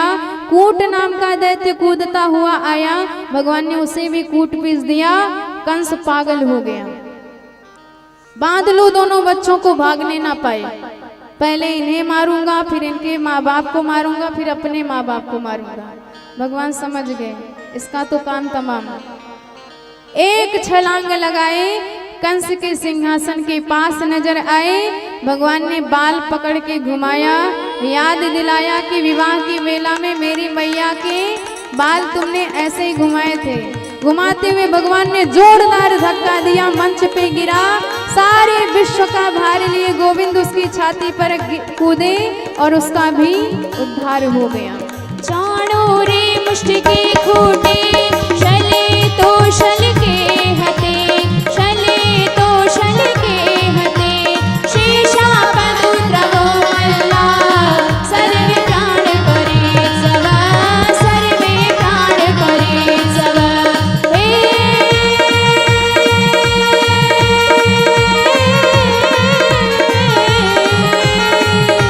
प्रगृह्य केशे शुचिर किरीटं, निपात रंगो परितुंग मंच।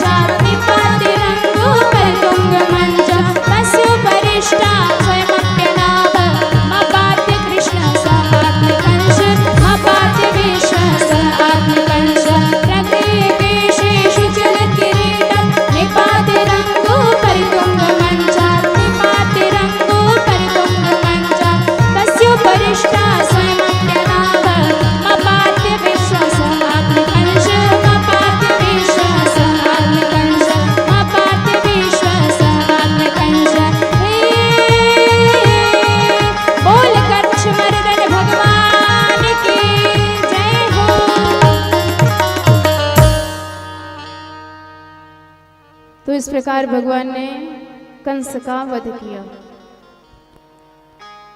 और अपनी मैया देवकी वसुदेव जी को बंधन से मुक्त किया और उग्रसेन जी को मथुरा की गद्दी पर बिठाया, राजा बनाया। सारी दुनिया ने आज मिलकर भगवान को जगत गुरु नाम दिया। वसुदेव सुतम देवम कंस चाणूर मर्दनम देवकी परमानंदम कृष्णम वंदे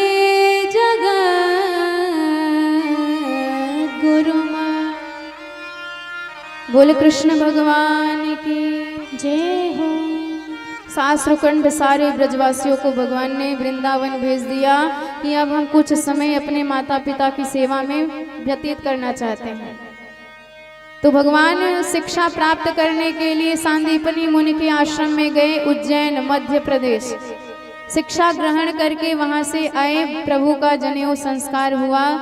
एक दिन भगवान मथुरा मंडल में विराजमान है, मन में गोपियों की याद आ गई, स्मरण आया ब्रज का, गोपियों की याद आई, मैया की याद आई, तो प्रभु के नयनों से अश्रु प्रवाहित होने लगे। किसी के प्रति यदि मन में बहुत ज्यादा प्रेम हो जाए और उस प्रेम की चर्चा जब तक दूसरे से ना करी जाए तब तक मन हल्का नहीं होता है। भगवान ने सोचा किससे अपने मन की बात कहें, गोपियों के प्रति इतना प्रेम है किससे बताएं। पात्र उद्धव जी मिल गए।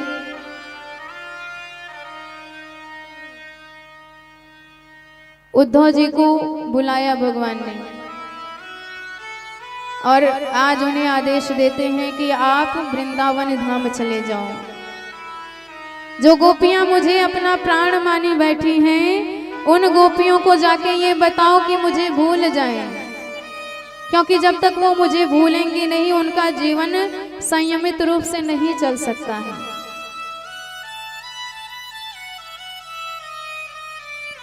गच्छोद्धवं व्रजम सौम्यम पितॄणो प्रीतिमावह गोपीनां मद्वियोगाधिम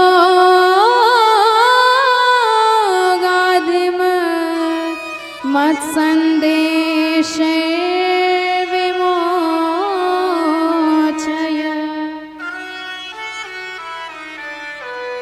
प्रभु कहते हैं वो गोपियां आज जीवित होंगी कि भी नहीं ये मुझे नहीं पता है, क्योंकि दिन रात मेरी याद में तरसती रहती हैं, तड़पती रहती हैं। शायद मर ही गई हूं, पर यदि जीवित भी होंगी तो मात्र जो मैंने उन्हें कहा है कि परसों आऊंगा, यही अवधि उनके प्राणों की रक्षा कर रहा होगा, पर मैंने परसों के बजाय बरसों बिता दिए और उन गोपियों की खबर तक नहीं ली। प्रत्यागमन संदेश बलव्यो में मदात्मिका धारयन्त्यति कृष्णेण प्राय प्राणान् कथञ्चन।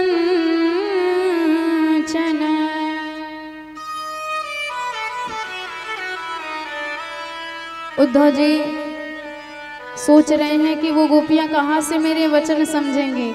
अरे जब वैदिक मंत्रों की व्याख्या करूंगा, परब्रह्म का निरूपण करूंगा, तो वो गवार ग्वालिनियां कहाँ समझेंगे मेरी विशुद्ध व्याकरण सम्मत भाषा को। पर भगवान का आदेश है, जाना पड़ेगा। प्रभु का मोर मुकुट पहने, पीतांबरी ओढ़े रथ में बैठ के सांवले सलोने उद्धव जैसे वृंदावन धाम में आए। नंद बाबा को लगा वर्षों बाद मेरा कन्हैया आ गया है, दौड़ करके हृदय से लगा लिया। और जब ध्यान से देखा तो पता चला ये कन्हैया जैसा है कन्हैया नहीं है। कोई बात नहीं, वर्षों बाद बेटा ना आए उसकी खबर ही आ जाए तब भी आनंद मिलता है। औपचारिकताएं पूर्ण करने के बाद नंद बाबा प्रश्न करते हैं कि मेरा लाला मुझे याद करता है कि नहीं। अपना ये वृंदावन धाम, अपनी ये यमुना जी का तट, गौवें, ग्वाल बाल, अपनी मैया, अपना बाबा, किसी को याद करता है कि भूल गया है वहां के ठाट में। वहां तो उसे राजा महाराजा जैसा बन के रहना पड़ता होगा।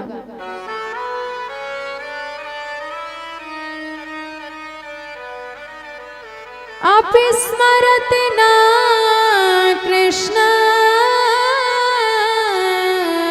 मातर सुरद सखीन गोपाल व्रजम चात्मनाथम गावो वृंदावनम गिरिम।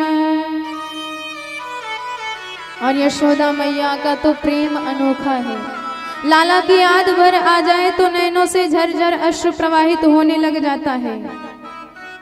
उद्धव जी का ज्ञान बहने लगा, कौन सा उपदेश इन्हें दूं। सारा जगत कहता है कि मन भगवान में लगे, ऐसा उपदेश किया जाना चाहिए। और जिनका मन पहले से ही भगवान में रचा बसा है, उन्हें मैं कैसे कह दूं भूल जाओ उस कन्हैया को जो स्वयं साक्षात परब्रह्म ही है।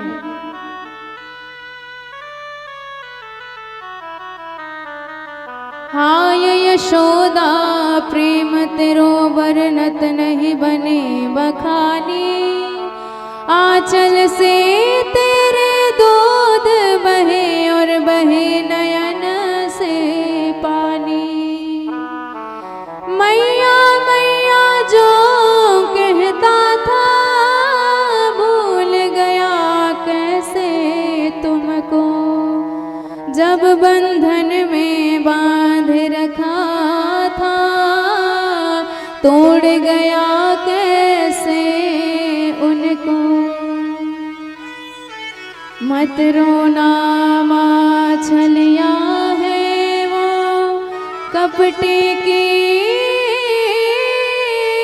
यही निशानी, आंचल से तेरे दूध बहे और बहे नयन से पानी। यशोदा वर्ण्यमानानि पुत्रस्य चरितानि च शृण्वन्त शोण्यवास्राक्षी स्नेह स्नुत पयोधरा। उद्धव जी कहते हैं कि बस एक बात कहूंगा बाबा, बुरा मत मानिएगा। जिन कन्हैया को आप अपना बेटा मात्र समझ रहे हैं, वो सारे जगत का संचालक है, सारे जगत का नियंता है, करता है, धाता है, विधाता है। उसके कोई माता पिता नहीं है, कोई बालक नहीं है। मैं कैसे कह दूं कि उससे अपना प्रेम तोड़ दीजिए। भगवान में प्रेम होना ही तो हमारे जीवन का एकमात्र परम लक्ष्य है। प्रणाम है आपके चरणों में। मैं आपको कोई उपदेश नहीं दे सकता, ज्ञान भी आपके समक्ष फीका पड़ जाता है। न माता न पिता तस्य न भार्या न सुतादयः, नात्मीयो न परश्चापि न देहो जन्म एव च। विनाच्युतात् वस्तुतराम न वाच्यम। वो भगवान है, उसे भगवान मानिए आप। नंद बाबा ने कहा उद्धव मुझे तेरी ये बातें समझ में नहीं आती, तो उसे भगवान कैसे कह सकता है। अरे भगवान तो बंधन से मुक्त करने वाले होते हैं, वो तो स्वयं बंधन में बंध गया था, मेरी यशोदा ने उसे बांधा था। भगवान तो निराकार, निर्गुण, निर्विशेष, निरुपाधिक, निरुपम होते हैं। मेरे ये नयन कैसे मान ले कि उसका कोई रूप नहीं होता है। जिन नयनों ने उसे देखा है, उसकी सांवरी छटा को निहारा है। मेरे ये हाथ कैसे मान ले उसका कोई आकार नहीं होता है। जिन उंगली से पकड़ के उसे चलना सिखाया है, कैसे मान ले ये मेरे ये गोद कि वो निराकार है। जिस गोदी में उसे खिलाया है, ये तो वही उपदेश हुआ कोई प्यास के लिए तरस रहा हो, पानी की एक बूंद ना मिली तो मर जाएगा तड़प तड़प के, और कोई उसके पास पानी देने की बजाय पानी का ज्ञान देने लग जाए कि पानी कहाँ नहीं है। आकाश में देखो, बादलों में पानी ही पानी भरा है, धरती पे जहाँ खोदोगे जल ही निकलेगा, जल ही मिलेगा। बात तो सत्य है, हर जगह जल है, शरीर भी जल से ही मिलके बना है। ऊपर पानी, नीचे पानी, शरीर में भी पानी, पर प्यासा कहेगा मुझे पानी का ज्ञान नहीं, मुझे तो पानी चाहिए क्योंकि मैं मर जाऊंगा उसके बिना। तो ये नयन उनका दर्शन चाहते हैं। श्याम तन श्याम मन श्याम है हमारो धन, आठो याम उधो हमें श्याम ही से काम है।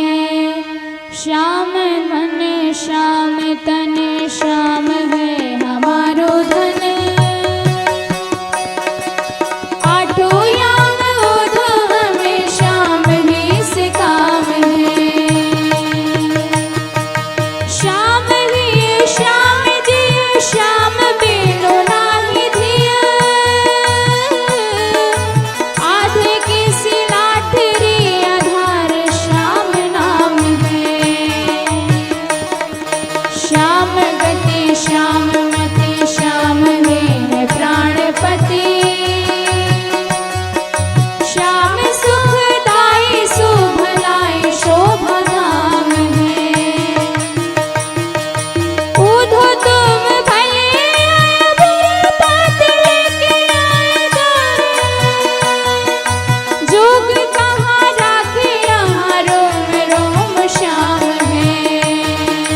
हाँ, जोग कहाँ राखे यहाँ रोम रोम श्याम है। श्याम मन श्याम तन श्याम है हमारो धन, आठो याम उधो हमें श्याम ही से काम है। आठो याम उधो हमें श्याम ही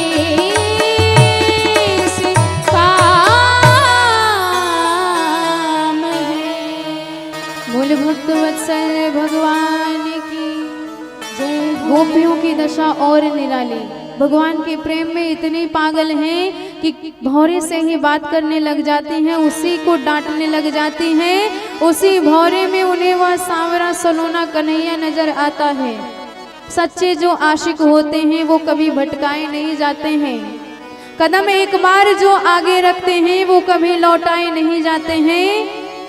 जिन्हें तुमसे मोहब्बत है वो कभी बातों से भटकाए नहीं जाते हैं। उद्धव जी समझ गए जो श्याम का हो चुका उसे फिर बदलना किसी के वश में नहीं है। मधुप की तव बंधो मां स्पृशांग्रिम सपत्न्या, कुछ विलुलित माला कुमकुमश्मश्रुभिर्नः। गोपियां मधु से मधुकर भौरे से बात करती हैं। इसे भ्रमर गीत कहा जाता है, जिसमें भगवान के लिए बड़ी अच्छी अच्छी भावनाएं प्रकट करते हैं। और ये प्रेमियों का सिद्धांत है, उसे सारे जगत में मात्र भगवान ही दिखाई देता है। सारे जगत में अपना वही प्राण प्रियतम दिखाई देता है, उसके सिवा जगत में उसे कुछ भास होता ही नहीं है। ऐसी प्रेम की निराली गति देखी उद्धव जी ने। 6 मास तक उन्हें होश ही नहीं आया, और जब होश आया भगवान से आशीर्वाद मांगते हैं। आसामहम चरण रेणु जुसामहम श्याम, वृंदावने किमपि गुल्मलतौषधि नाम। कि सरकार इस वृंदावन धाम के बाहर मुझे कभी मत भेजना, चाहे तो यहाँ के कीट पतंग मच्छर, चाहे तो यहाँ की वृक्ष लताएं जो मन कहे बना देना, यमुना जल में मछली बना देना, नंद बाबा के गौओं के बीच गौ बना देना, तुच्छ से तुच्छ बना देना, पर वृंदावन से बाहर मत भेजना, क्योंकि ये प्रेम नगरी है। जिस प्रेम की याचना सब करते हैं वो प्रेम मात्र वृंदावन में मिल सकता है। प्रभु के पास आए, भगवान से लिपट कर रोने लगे कि जो गोपियां आपके विरह में दिन रात रोती रहती हैं, कैसे उन्हें रोते हुए आप छोड़ सकते हो।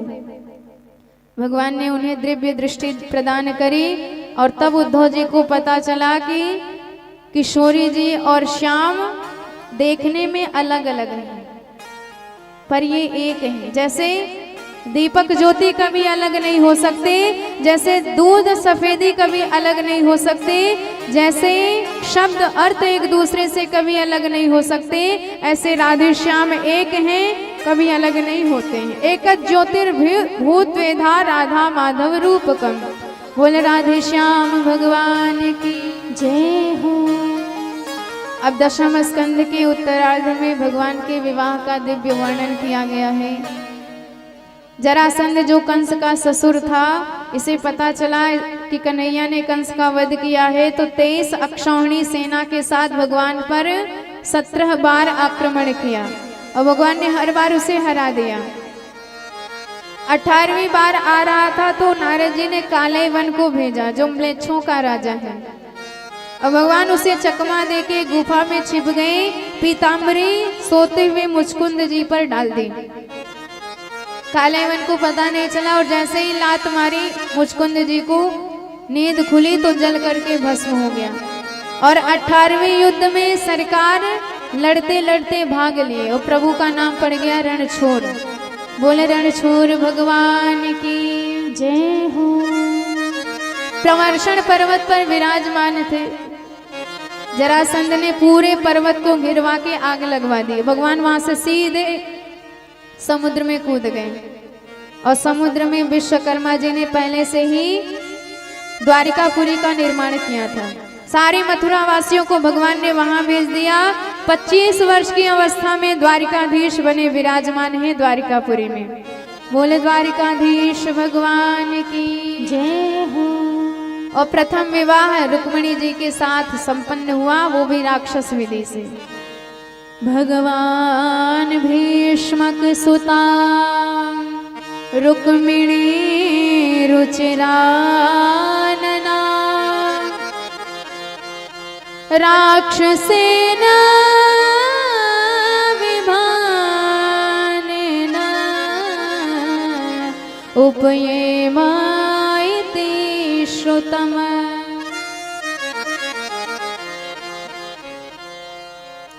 विदर्भ देश के महाराज थे भीष्मक, जिनके 5 पुत्र थे। रुक्मी, रुक्मरथ, रुक्म बाहु, रुक्म केशी, रुक्म माली, और एक कन्या थी जिसका नाम था रुक्मणी। राजा सीत भीष्म को नाम विदर्भाधिपतिर महान तस्य पंचा भुवन पुत्रा कन्या काचा वरानना। एक दिन पुत्रों से कहा, भाई तुम्हारी बहन के लिए रुक्मिणी जी के लिए द्वारिकाधीश को वर के रूप में खोजा है, बताओ कैसा रहेगा। सबने तो कहा ठीक है, पर रुक्मी भड़क गया। पिताजी उस भगोड़े के साथ मैं अपनी बहन की शादी नहीं कराऊंगा, आप बैठो मैं वर दे के आता हूँ।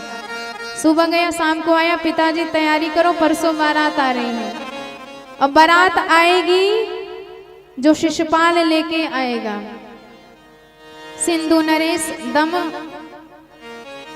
घोषपुत्र।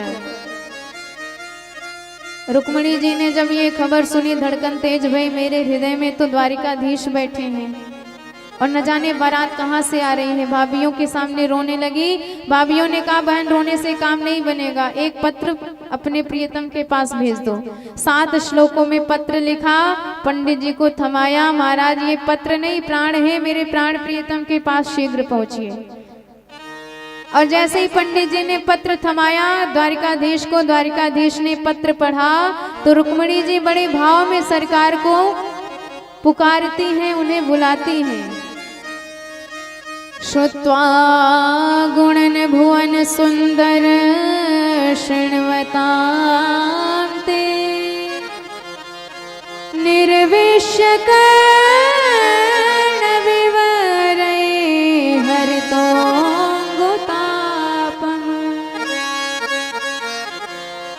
रूपम दृशां दृशिमतामखिलार्थलाभम्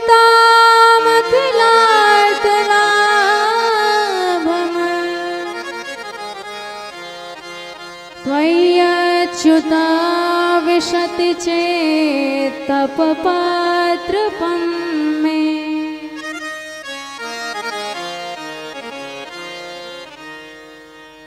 रुक्मिणी जी कहती हैं, हे अच्युत, हे त्रिभुवन सुंदर, गुण सुन सुन के तो मेरे कान तृप्त हो गए, पर न जाने नयनों को कब आपका दर्शन प्राप्त होगा।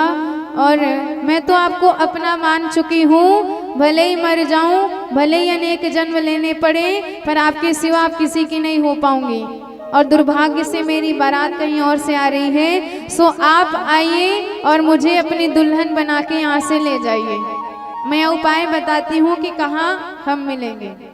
अंतः पुरांतर चरे मनिहत्य बंधु स्वाम उद्महे कथमिति प्रवदाम युपायम।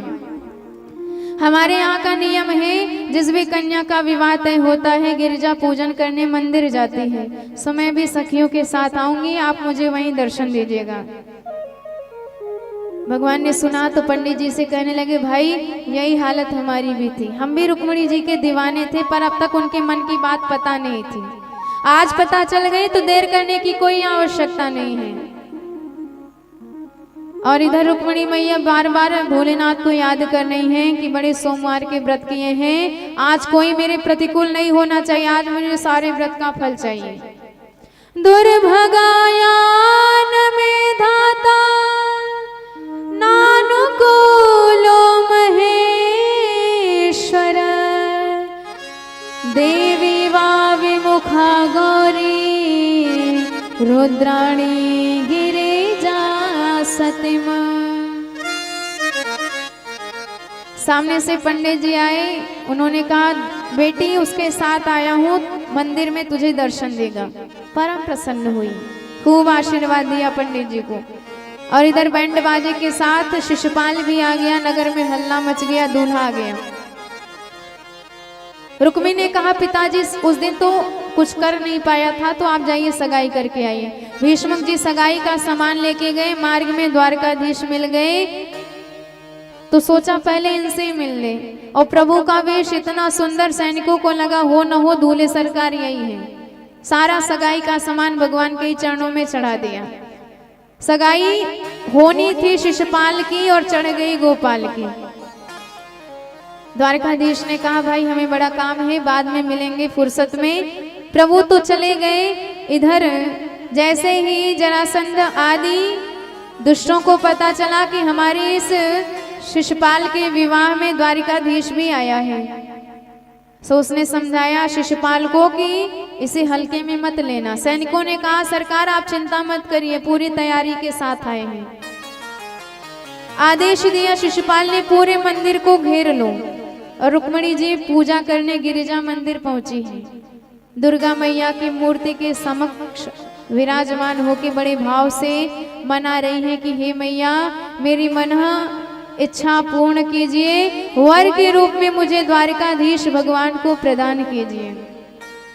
नमस्ये त्वाम्बिके भीष्णम स्वसंतान युतां शिवा भूयात् पतिर्मे भगवान कृष्णस्तदानुमोदता। बोल दुर्गा मैया की जय हो। मैया का आशीर्वाद मिला, बाएं बाएं अंग फड़कने लगे। जैसे ही पूजा करके बाहर निकली तो इतना सैन्य समुदाय, रुक्मिणी मैया घबरा गई कि मैं अपने सरकार को कैसे पहचानूंगी, पर वो तो करोड़ों में अलग दिखेंगे।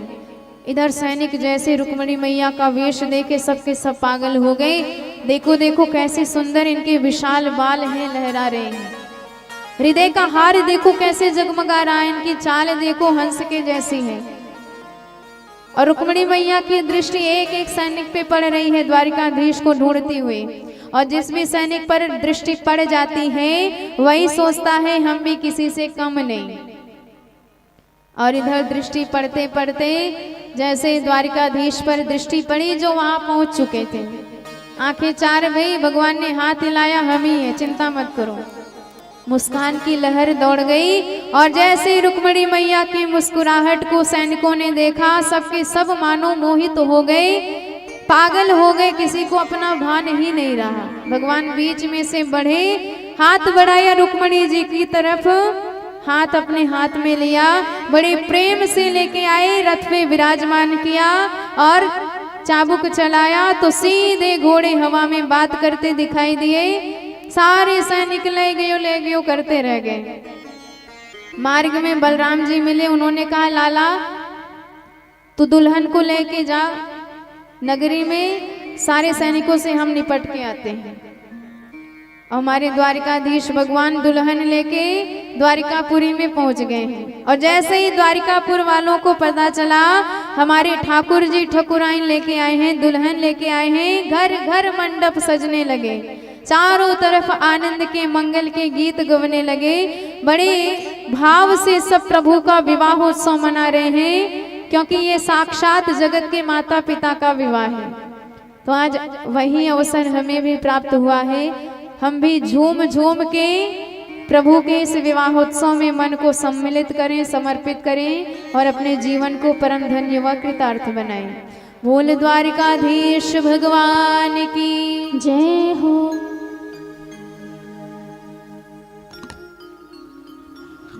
बोल दुल्हा सरकार की जय हो।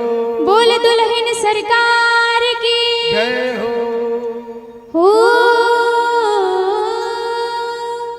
किसने सजाया तुमको मोहन,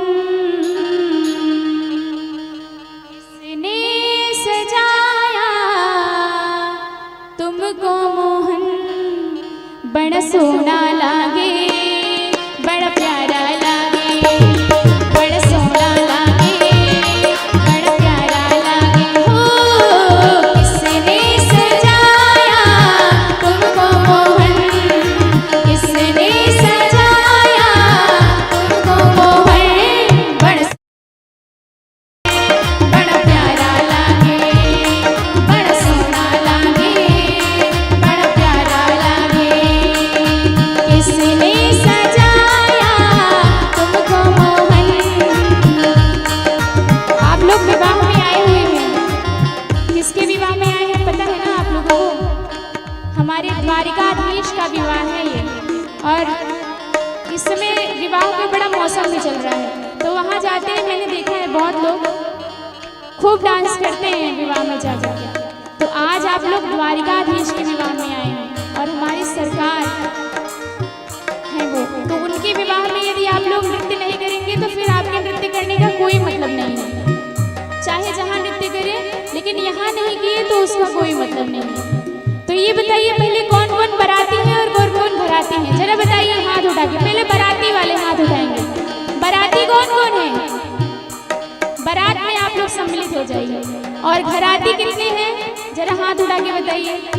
आप लोग घराती हैं, ठीक है। तो आप लोग सभी लोग हमारे जो सरकार आ रहे हैं उनकी बारात की आप लोग आगमन करिए। किसने सजाया तुमको मोहन, किसने सजाया तुमको मोहन।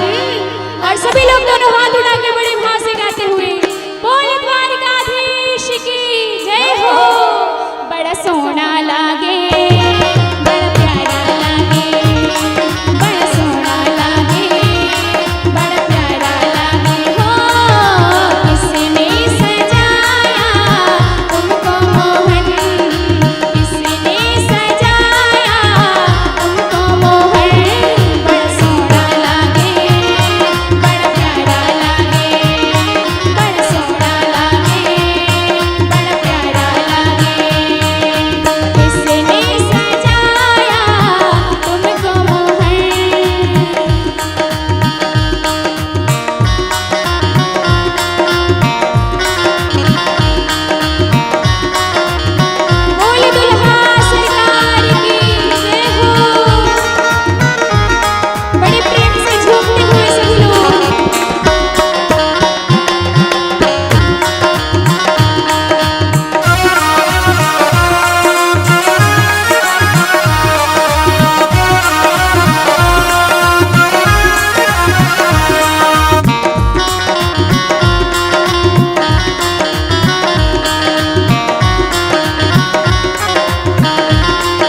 जाइए जरा, जो लोग बैठे हैं आप लोग विवाह में नहीं आए हैं क्या? आप लोग विवाह में आए ही नहीं, आपका एंट्री जो है विवाह में नहीं है, क्योंकि आप लोग ना तो ताली बजा रहे हैं, ना तो झूम रहे हैं, ना गा रहे हैं। मैं तो देख रही हूँ यहाँ से सबको। अगर विवाह में आए हैं तो सभी लोग बड़े भाव से ताली की सेवा करते हुए और झूमते हुए गाते हुए यहाँ आएंगे। हो बड़ा सोना लागे, बड़ा प्यारा लागे, बड़ा सोना लागे, बड़ा प्यारा लागे।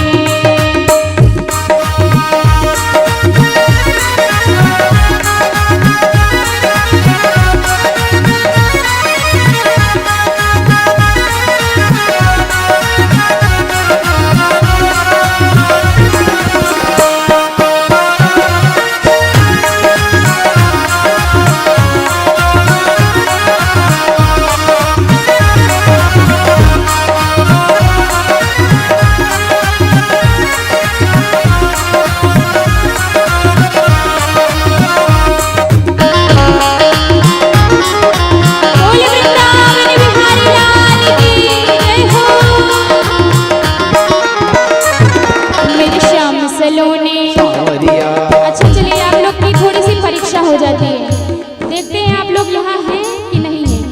मैं बोलूँगी सांवरिया तो आपको भी बोलना है सांवरिया। जैसे मैं कहूँगी मेरे श्याम सलोने तो आपको कहना है सांवरिया। और देखते हैं आप लोग हैं यहाँ कि नहीं है। मेरे श्याम सलोने नहीं है, कोई नहीं है यहाँ पे। थोड़ा तेज से बोलिए, हमको सुनाई तो दे कम से कम। फिर से, मेरे श्याम सलोने मेरे दिल में बसा ले, इस प्यारी छवि को पलकों में छुपा ले।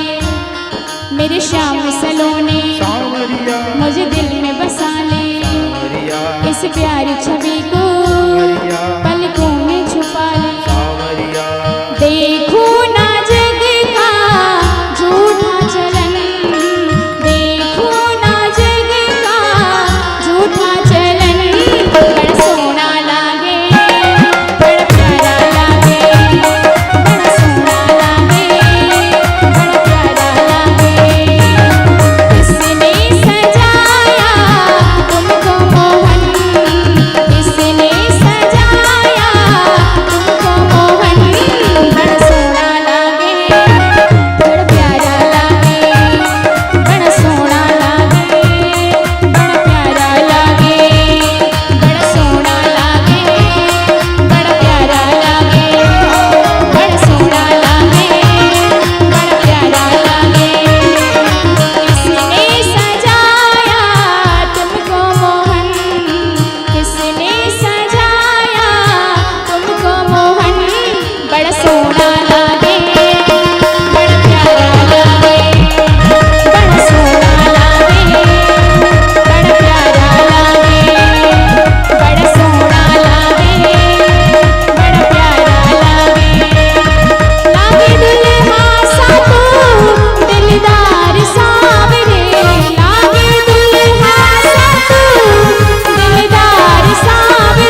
आरती करते हैं। जो लोग पाँव पूजन में छूट गए हैं वो आराम आराम से आते रहें और करते रहें, और आरती भी होगी साथ में। ओम इदुगुम हविः प्रजननम वे असदृशवीरगुम सर्वगणगुम सस्ते आत्मशनि प्रजा शनि पशु शनि लोक शन्न भय शनि अग्निः प्रजां बहुलां मे करुत्वन्नं पयोरितु अस्मासु दत्त। आप सभी लोग अपने अपने स्थान पर खड़े हो जाएं। आइए हम सभी लोग भागवत भगवान की आरती करते हैं। आरती कुंज बिहारी की गिरधर कृष्ण मुरारी की। आरती कुंज बिहारी की श्री गिरधर कृष्ण मुरारी की। आरती कुंज बिहारी की गिरधर कृष्ण मुरारी की। कुंज बिहारी की श्री गिरधर कृष्ण मुरारी की। गले में बैजंती माला, गले में बैजंती माला बजावे मुरली मधुर बाला। बजाए मुरली मधुर बाला। श्रवण में कुंडल झलकाला। श्रवण में कुंडल झलकाला। श्री आनंद कंद वृंदावन जय हो। मोहन ब्रिज चंद राधिका रमण बिहारी। गिरधर कृष्ण मुरारी की। राधिका रमण बिहारी की। श्री गिरधर कृष्ण मुरारी की। बिहारी श्री गिरधर कृष्ण मुरारी की। शीश पे मोर मुकुट बिलसे। शीश पे मोर मुकुट बिलसे। देवता दर्शन को तरसे। देवता दर्शन को तरसे। गगन से सुमन बहुत बरसे। गगन से सुमन बहुत बरसे। बजे मुरचंद माधुरी धर ग्वालिनी संग अतुल रति गोप कुमारी की। कृष्ण मुरारी की। आरती कुंज बिहारी की श्री गिरधर कृष्ण मुरारी की। आरती कुंज बिहारी की श्री गिरधर कृष्ण मुरारी की।